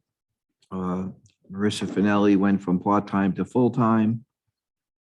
We're upping the AAA drivers based on actuals. Sarah, you want to explain what the AAA drivers is? So we have volunteer drivers, we also have paid drivers. So paid drivers, in the volunteer drivers, the AAA program, they take people to doctor's appointments as far as Riverhead. They can drive them to different programs on the island. And, you know, food shopping, pharmacy, the bank, stuff like that. So we have a fleet of vehicles and drivers that we use to help seniors who need help getting around. And Margaret Colligan's one of them, Margaret Collins is one of our right at the top of that. amazing volunteers. It is, She's- she is. and do we try to go with the volunteers before we We go with always the, try to go with volunteers first. It's just, in reality. right? People are busy and some of these days can be really long. days, Sure. you know, Yeah. it Okay. takes someone somewhere to be an hour to get there, a few hours of waiting and then. Mhm. back. It's a lot to ask. Okay, so we're upping that from 7,000 to 10,000. Okay. Pretty much everything else there stays the same, equipment's the same. Maintenance we're taking down based on actuals. Meals, snacks, same. Yeah, Telephone, same. AAA expense and car maintenance is a slight increase, but nothing. Mhm. It's really the same. utilities, Oh, go ahead, Al. not a big deal. I'm just curious about utilities in the building. I know I- that there's an issue about, There was an issue about how everybody was Yeah. paying and, By this one space build, or- yeah. So I think this Square footage. tries to make it a little more accurate of, we Okay. changed everybody's, Yeah. You know, So for the percentage. people that are out there, that used to be shared between three different entities. Two different doctors, services, Right. and the town. So it was done on square footage, and it wasn't a third, and a third. It was based on the amount of space that you occupied. So that's, Mhm. Okay. Sarah, when you speak, get just closer to the mic. Sorry. Getting Okay. comments. Any other questions on, Well, go ahead. what do you want, a new oven? Oh, we need a new oven, please. The door, it's not closing all the way. We had the highway department come down. And they said it's an old oven and we need a new one. There's not much they can do there. We can still use it, but obviously cooking times are a lot longer now because it's not holding in all the heat properly and we Yeah. don't want to no, it's not. keep doing that. That's not good. So. How much is a new oven? I was looking. I think in the budget. Yeah, I think we we- have 1275 And in senior nutrition and I think yeah, I think we were another, gonna put in equipment. oh, yeah. Because we have the equipment money, we didn't spend it yet. Buy it this year. Yeah, Yeah. that's what we were, yeah. Yeah, buy it this year, right? Yeah. Mhm.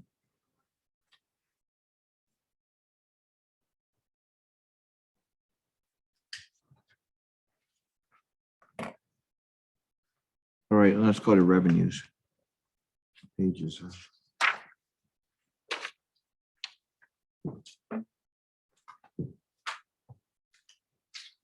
Page 23.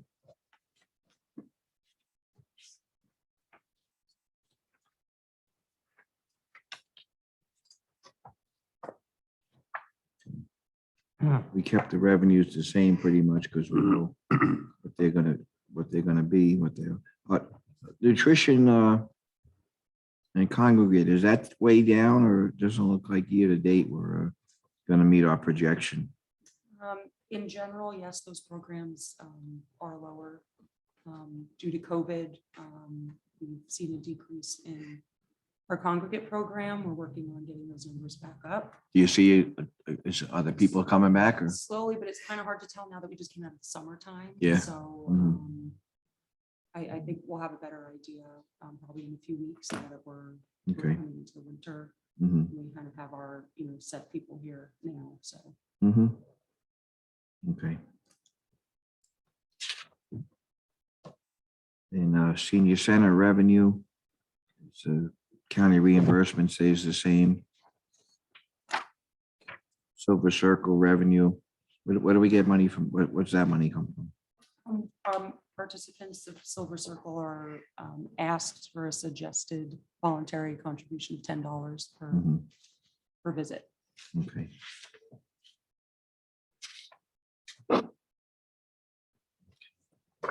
Any other finance questions?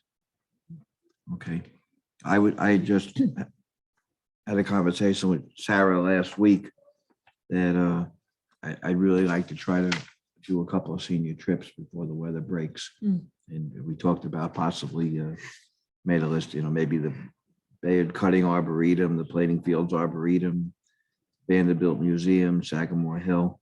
I mean, we have the buses, we have the drivers. Let's try to, really put it out there. Let's try to get something done before the weather breaks. So Sarah's, And if Bethany wants to get the out to lunch bunch group together again, they're free to use the bus as well. Yeah. So Mhm. that would be a great thing. I know Yeah. a lot of seniors miss that a lot, mhm. the younger seniors. Yeah, so I think we really need to really make an effort to push and get something, going and just, It's a great idea. yeah. I did too. And the seniors are good about wearing their masks when they're Yes, congregating. So yes, Mhm. thinking putting them all on a bus. yes, no, definitely. We make everyone wear masks when they go on the bus. Okay. It's close quarters. Mhm. Okay, any other questions for Sarah? No. Just publicly, Sarah, thank you very much for all you do. I mean, I know whatever we pay you, you go above and beyond, but during COVID, I know you weren't there because you had a wedding to attend, but you were what that Saturday was all about, Volunteer. as a volunteer, and you went way above all expectations, without you, just doesn't get done. So I know genetically you're following your mother's footsteps because you are, it just is that well-planned machine right there at the Mundy household, so thank you very much on behalf of all of us. You did a great job. Thank you. Thank you. Thank you, guys. Okay, anything you want to talk about senior wise? Nope, I'm happy with direction things are heading in. I think Mhm.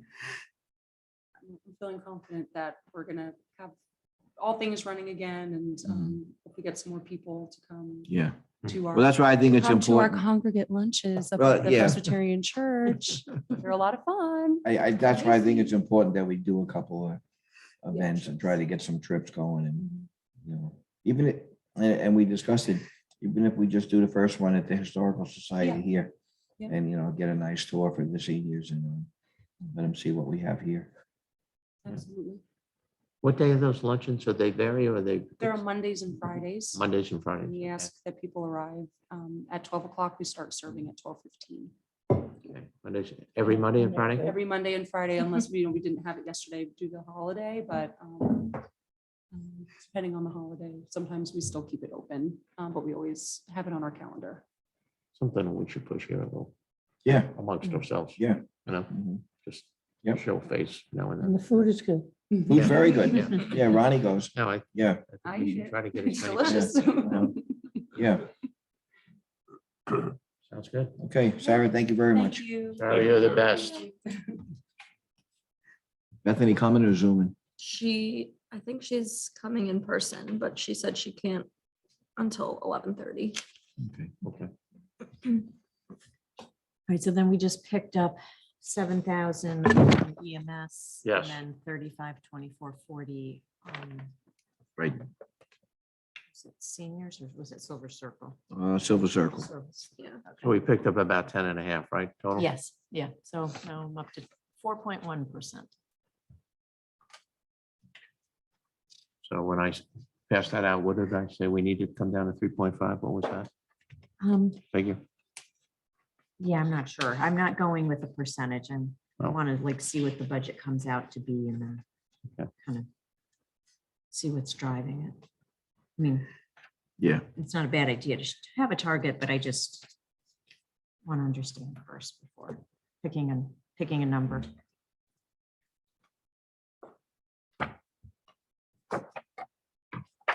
What page is recreations? 18, I think, or something like that. Was it?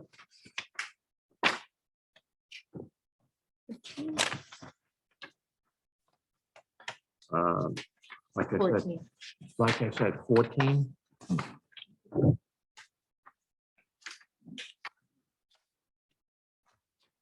It's 15 is 15, 15. right, Oh, yeah, sorry. okay.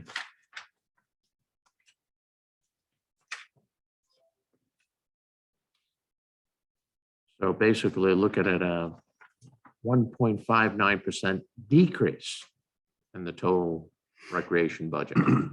And a big part of that is because of the air conditioning. Is that here? The aids, That's youth center? the rec aids are down. But through, well, we'll have to ask her about that. I mean, $0 spent through. Is that a good number? No, let me look. Yeah, I think that's because changed. it's 70/20.102.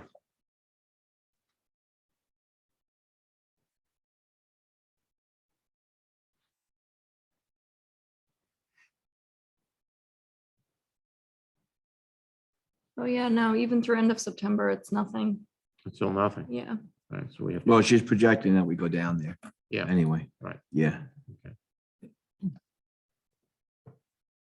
but just need, we should ask that question. Mhm. So pretty much the same equipment line. We hold at 10,500 all the time, so that's pretty consistent.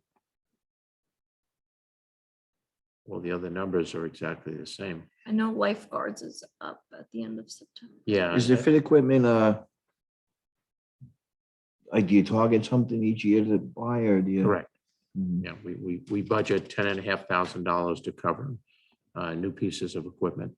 Mhm. About 3 years ago, we bought 3 pieces of equipment that we needed. And then since we've gotten those 3 new pieces of equipment, we've been targeting 1 new piece of equipment or 2, Mhm. depending on the cost of it. Joby, what did you say? Lifeguards is up?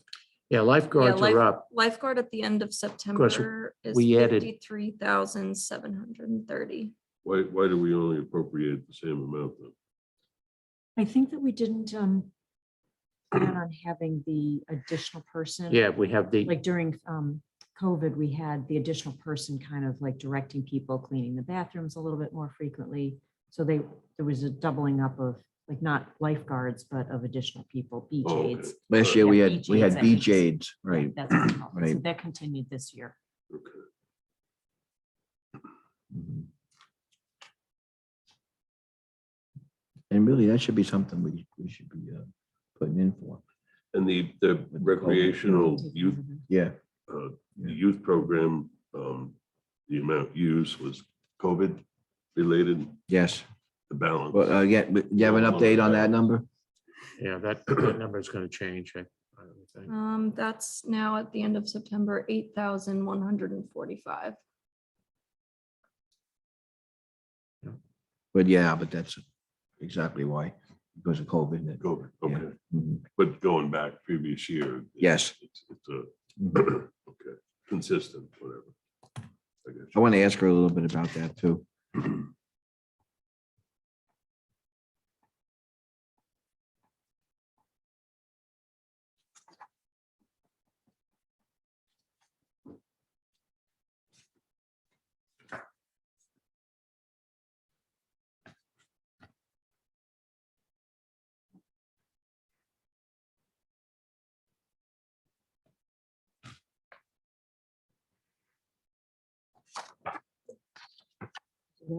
our budget transfers from rec aids to. Yeah, I think that's what Cars. she was gonna propose to me to do. And then I know for the youth center, the air conditioning Right, is over budget and the repairs and maintenance are both is over budget also. Brian's gonna cover those lines. yep. But everything's Those done both over had to there. do with, yeah, the Yeah. air conditioning. Yeah, Mhm. yeah, the air conditioning's over 11,000. Hmm. Does that come out of contingency then? Brian had money in some of his, Okay. Yeah, and we're gonna have to do a little bit more of the acoustical stuff in there as well, because I think it worked to a certain degree. It did lower the decibel reading when Right. we added them to the walls, mhm, but we were looking to put additional panels up this year. right.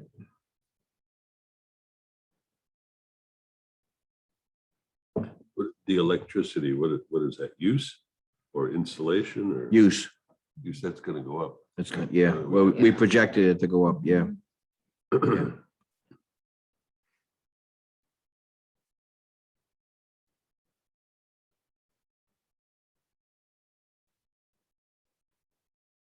I'll tell you, fuel oil and heat might go down now that it's insulated. The building was never insulated. That is true. Should make a major difference.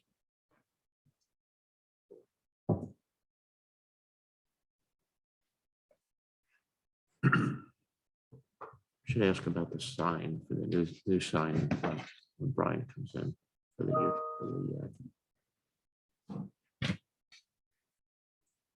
the community center. Just as an aside, did everybody see that the governor signed Yeah. the community housing bill? Yeah, we. Yeah, I mentioned, we Talked about it when you were out of the room. I mentioned to Jim and Albert, I want to call Fred Thiel this afternoon and see what the process is moving forward. Because if we can see what we have to get in place to do a special election Mhm. rather than wait a whole year. Well, no, I think I don't think we can move it up, but we have to have our plan in place by like next August. We have to have a plan in place. That's what I'm saying. If we can do it, maybe if we, I want to see if we can move it up, Okay. if there's any chance. Okay, got it. Because had Cuomo passed it initially, money we would have, Jim Mhm. said the money we would have had in the bank would have been substantial. Yeah, I think that can be one of the first tasks of the community housing board. Starts Put to the work plan, on, is yeah, work on the plan. yeah. Well, that's why I got to talk to Fred too. What are the guidelines? Mhm. What are they looking for?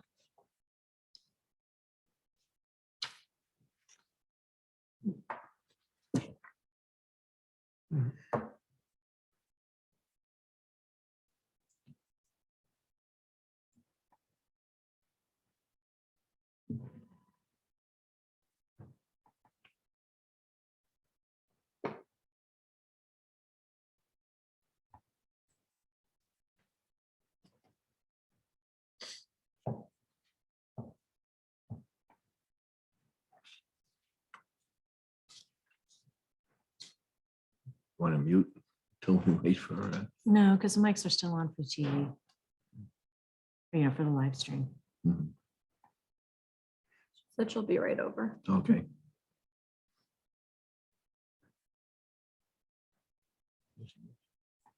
Mhm. And everything's for you. Do the data to us as well.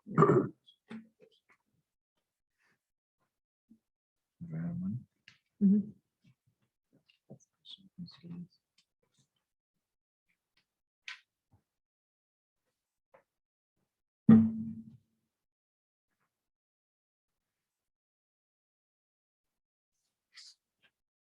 So we had send out to all the departments, what the September financials were, so we can start to look at budget transfers. Mhm. So some of the departments are already coming back, and Mhm. they're over in one area. Like, okay, I'm over in this category, but you can take it from this category. So Okay. once, in another, when's our meeting, the 22nd? Mhm. Maybe by the end of this week, if we haven't heard from departments, we can go through who hasn't responded on the Right. bridges and, reach out.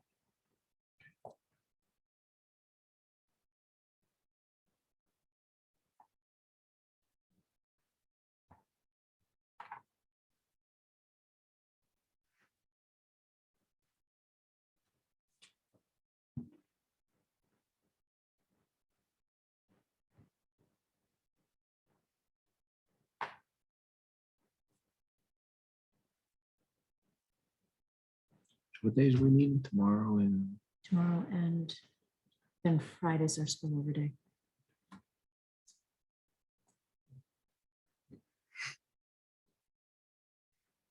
And then the. why don't we public do it Thursday? hearing So we is can the date, Is Albert, when you leave now? Saturday.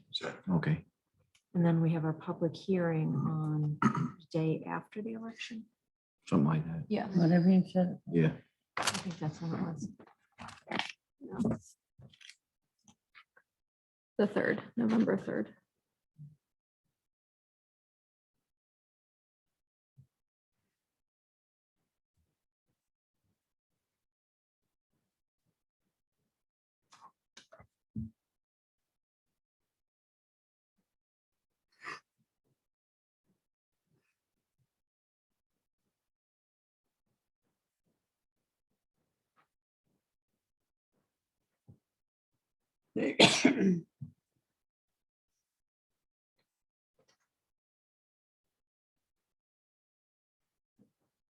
Hi, Bethany.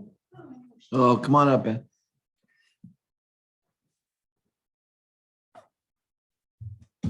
Good. How about you? Doing?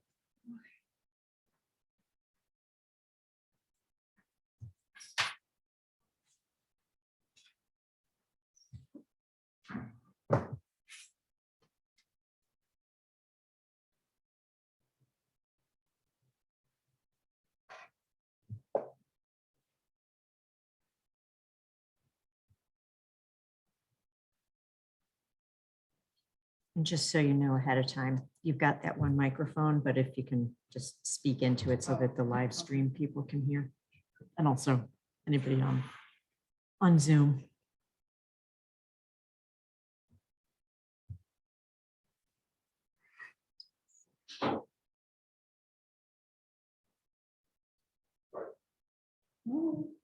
He's okay, but he's only got like a 15-minute window. It's at 12 o'clock at night, so depending on when we finish this up.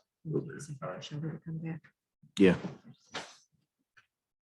Good morning, Bethany. How are you? I'm fine and dandy, thank you.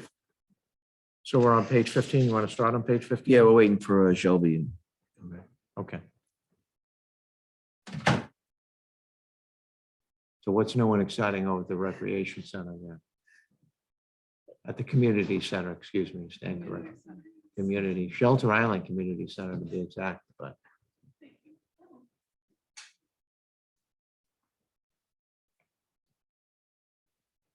Not much is new. All right, Where the hell they? I thought she went to get Shelby. No, I was printing that. zoom it on the back door here. Tough keeping them all in a room, Jeff. Yeah. You need leashes. Muzzles and leashes. What's your time? Bethany, we met Shelby, Sarah was here just before, we were talking about, we're gonna do some, try to do some senior trips this fall. Maybe to, some of the arboretums or museums or Sagamore Hill or something. And she mentioned something about you used to do lunch trips or something? I did, but because we've been on hold on them just because of everything. What was it? What were they? What did you do? I took the little van, so we Mhm. put seven people in there and we would go, we'd pick a spot and go out to lunch. Okay. And they'd each pay for themselves and Mhm. we'd go off island Mhm. on the east side. Mhm. Go to Bridgehampton, East Hampton, Okay. Southampton. Mhm. I would just pick places. Yeah. I would take them. Okay. It was the out to lunch bunch. They loved Yeah. it. Out to lunch bunch. Yeah. Like I like that. Maybe we should, I like to try to start getting things. going. Resurrect that. Yeah, Yeah. no, I've talked to some of them and they wanted to wait a little longer. It Mhm. was like, it was kind of like the same group that used to always come and they weren't quite ready. Right. Okay. once they get their booster. Yeah. They'll be all set.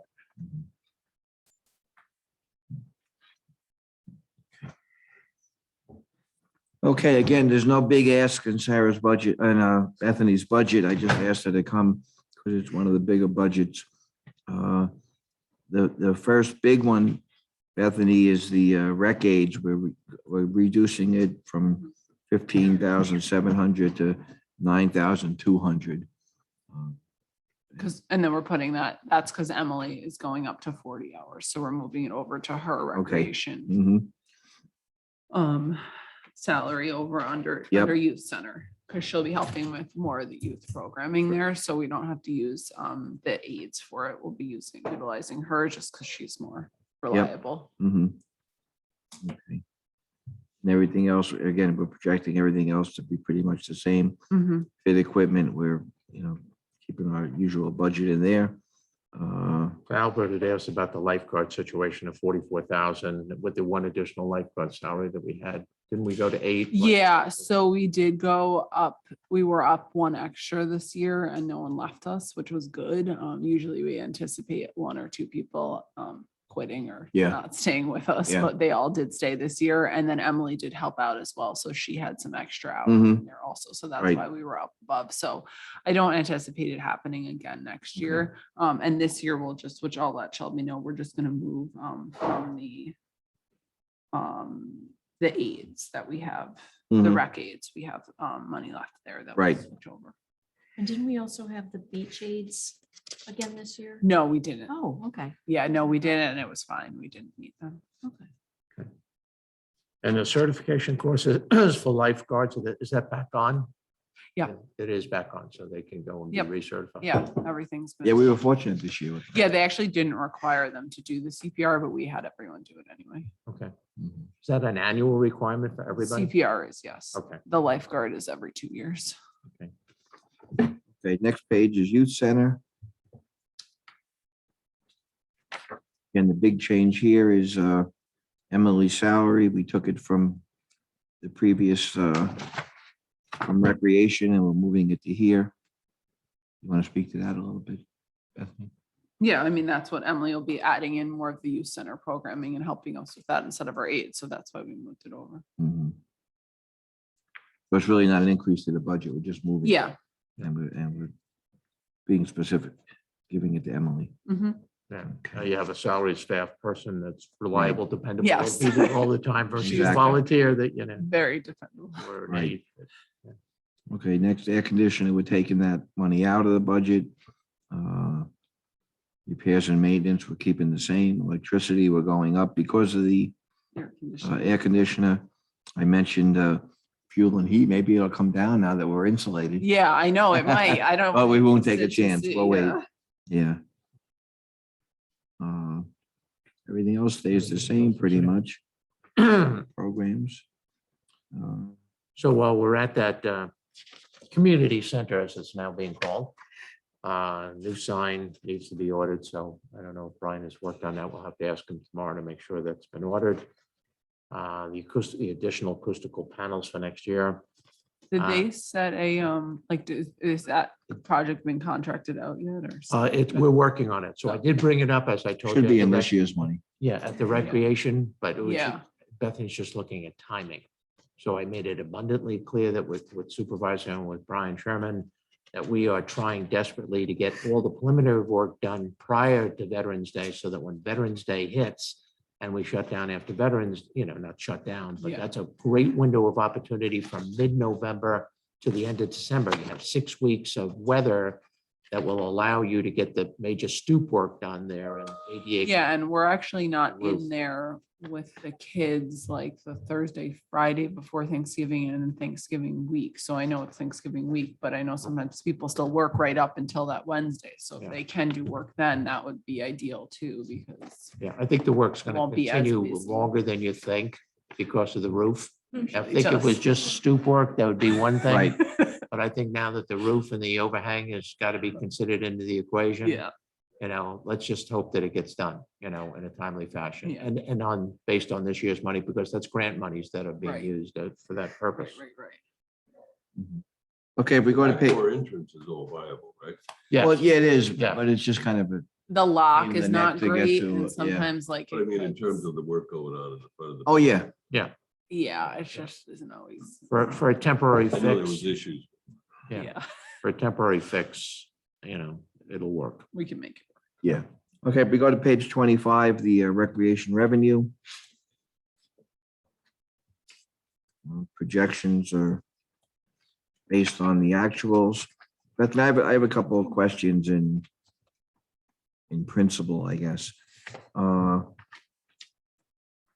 first one is and we've had this discussion a little bit. The Fit Center fees. We have a student fee.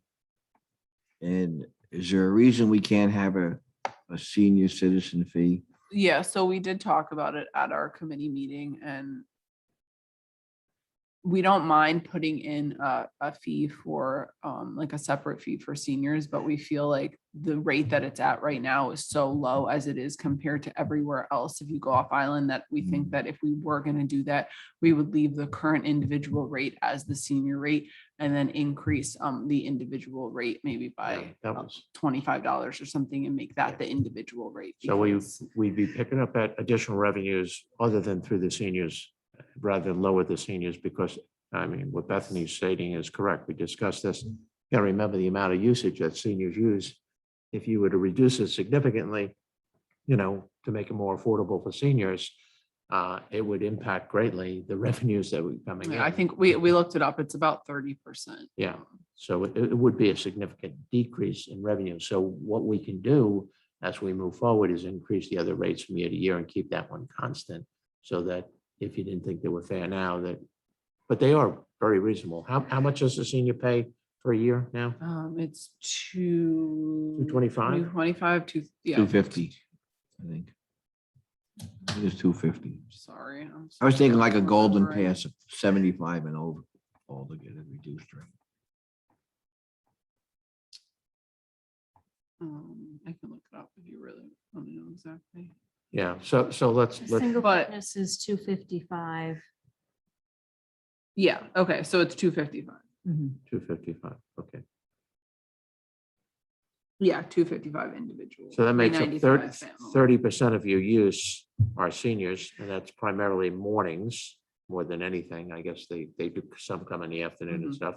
Senior is defined as anybody over the age of how old? I think 65. Technically, it's 55. 55? Oh, that's gotta change. That's crazy. That's ridiculous. I think 65 is, the new 55. Yeah, I was gonna say then Saturday morning at 8 AM. Yeah, I think Oh, there that's was nuts. one non-senior there. And Yeah, I think 6 Emily seniors pulled then. that number too off a higher, I think because I think you had originally said making Yeah. it like 75 or older or Yeah. something like that. So I'd have to check with her, but I think that's what she pulled it off, not over 55. So if we're looking at 55 and over as a senior, then you're really even pulling in more people. And then it's like, how do you decide? I mean, I don't know, who is it to decide what a senior is and what is not? That's another question. For our definitions. why don't we do, I would propose a golden pass 70 years and older. And you pay, what does a student pay? Student base $50. Oh, 100. 150.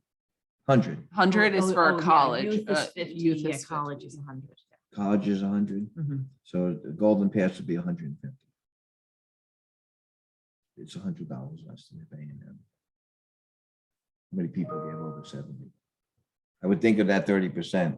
The majority of them aren't over 70 years old. Especially if it starts at 55 years old. Do some numbers. Yeah, I can Yeah, get let's some crunch- numbers yeah, and I'll please. email it to everyone. Yeah. At what I it would just be wanna, at 150. I mean, we're already so low, so Yeah, I mean. yeah, yeah. and if that's No, what I you know. guys as a town board. No, and I decide have you no wanna problem do, with- It's just our revenues already. I have no problem with raising, I mean, So- we're raising the fees everywhere else. If you think that the fees are too low for the membership, then that's, I mean, you go off island, you're paying $600 Yeah, a year for a gym yeah. membership. I don't want to go that high, but if. I know, I'm yeah. saying, that's why Yeah. it's like, it's already, Yeah, Yeah, it's yeah. $20 a month. That's. I mean, I know it's not a huge facility, but I Yeah. do think it's still a great It value. is $20 a month. So I would look at two things. One, what's a realistic, what's a fair fee, period? And two, what are the numbers over 70 years? membership and, At one. what the effect would be. Compared to Right. 55. Then the other question I have, I was kind of surprised when I was looking at one of your blurbs that you have some youth programs that the kids have to pay for. And I thought, recreation department, we pay for them. And, we're paying, you have people coming in to give the course, the programs. I understand that. And the summer camps, I understand. What happened to user fees? Wait, Yeah. wait. But we always just try and make even. We try and make Summer even camp, from I what we under- pay, we try and bring in. Well, so summer that camp, we're I evening out. understand. And we can't give it You know, away for free here and then that's what we summer want to do. camp Then we're not gonna have programs, I any revenue. understand. But when you're doing after-school programs, It's $10 for 2.5 hours. It's a deal. I've never had anyone come to me with a problem with it. oh, so that's just like a standard thing? Yeah. Yeah. Okay, And this is I everywhere. was you surprised pay. when I saw it. Yeah. to be Very, honest very, with you. very cheap daycare. Yeah, in any recreation department, you pay a small fee for any programming. If they'll have like an event on like maybe like a one-time event, like a clinic or something that they'll do for free. Well, you had the two guys, they were giving, it was some sporting thing they were doing. Yeah, and Charlie and Matt are actually Yeah. very good and they're, if somebody can't afford it, they're letting them come in. Okay, So we yeah. work with. so I was people. just surprised. I just assumed that I didn't know there were fees involved. Okay, Yeah, and and I'm the even, guy that likes to charge, so. There are. There always have been. Almost fell off my chair here. Yeah. and Bethany has done a great job, even during the summer camp types of things, trying to balance what we spend on that professional coming in and augmenting them with some other people. I know with the basketball thing, which was for a running thing for 4 or 5 years, where we were spending a very high amount of money to bring in a quote unquote, a basketball guru to give a camp. And we weren't getting those kind of numbers of kids and we were going in the deficit for several $1,000s because we brought in this basketball guru. Yeah. And those days are over. So So what are you giving the camp now? no. Maybe after I get off. But all of our summer stuff, I mean, everything we do is very affordable compared to, Okay. I mean, you go to right. Quinnipiac or you go, I mean, we're like, Okay, Yes. as long as that's like the industry standard. yes, it's. Okay. it's- And that's, I'm glad you brought that up because my granddaughter, went for 3-4 weeks to Quinnipiac this year and It's expensive. it's expensive. Yeah. It's expensive, but absolutely enjoyed it. And I think people that either can't afford that, look at this as a Yeah, bargain, right. as a real bargain, and they're popular. Oh, yeah. You've we done a did good great this job summer. of getting the public relations out, and advertising these different types of things. And it's not all about sports. Being a former athletic director, when you talk about a recreation program, a lot of people focus in just on athletics.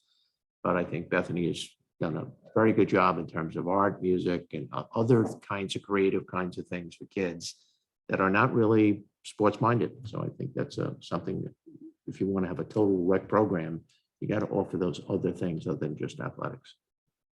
Yeah. It's been good. It was a Yeah. good summer. Yeah. Our youth programming is doing great.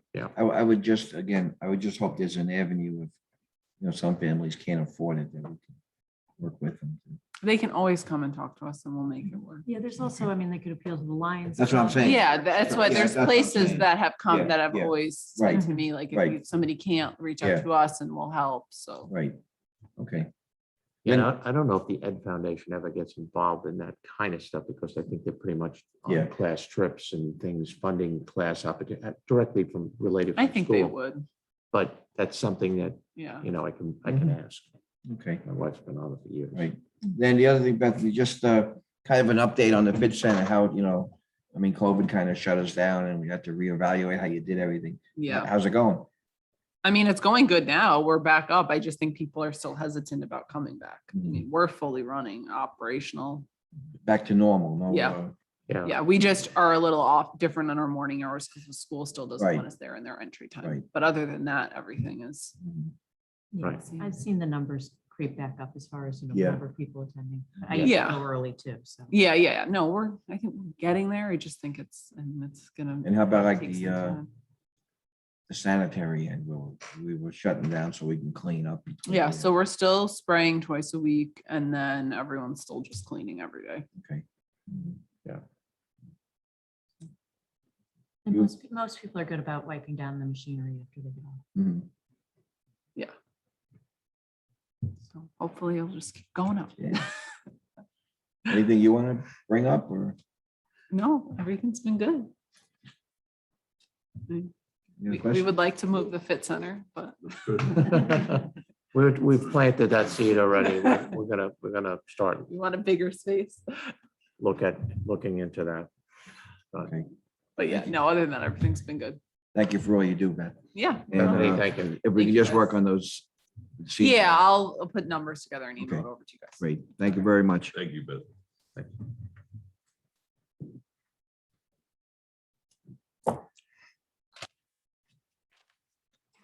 The last one, yes. Yeah, they're actually, I want to just say a great team between her and Emily.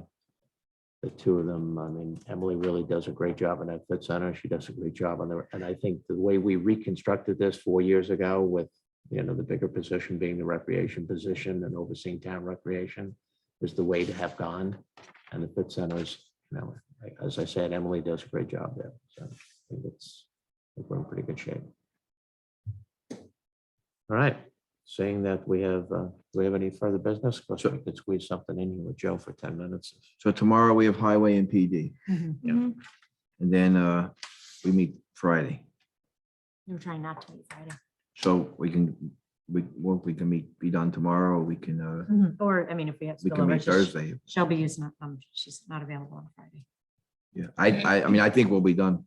Okay, Yeah, let's see what happens. okay. Let's play it by ear. But if we have to stay a little longer tomorrow, come back. up, Yeah. right, I mean, we have a town board meeting tomorrow. Yeah, we got town board Yeah, meeting. or we can meet on, briefly on Friday. Yeah. Right. Okay. Mhm. You had something Thursday? Yeah. Yeah, okay. Okay, All right. recess the meeting. Okay. Thank you, everybody. All right. Is this room being used? Anybody know? I don't think so. Today? Planning board tonight? What do you got? Normally meet in here?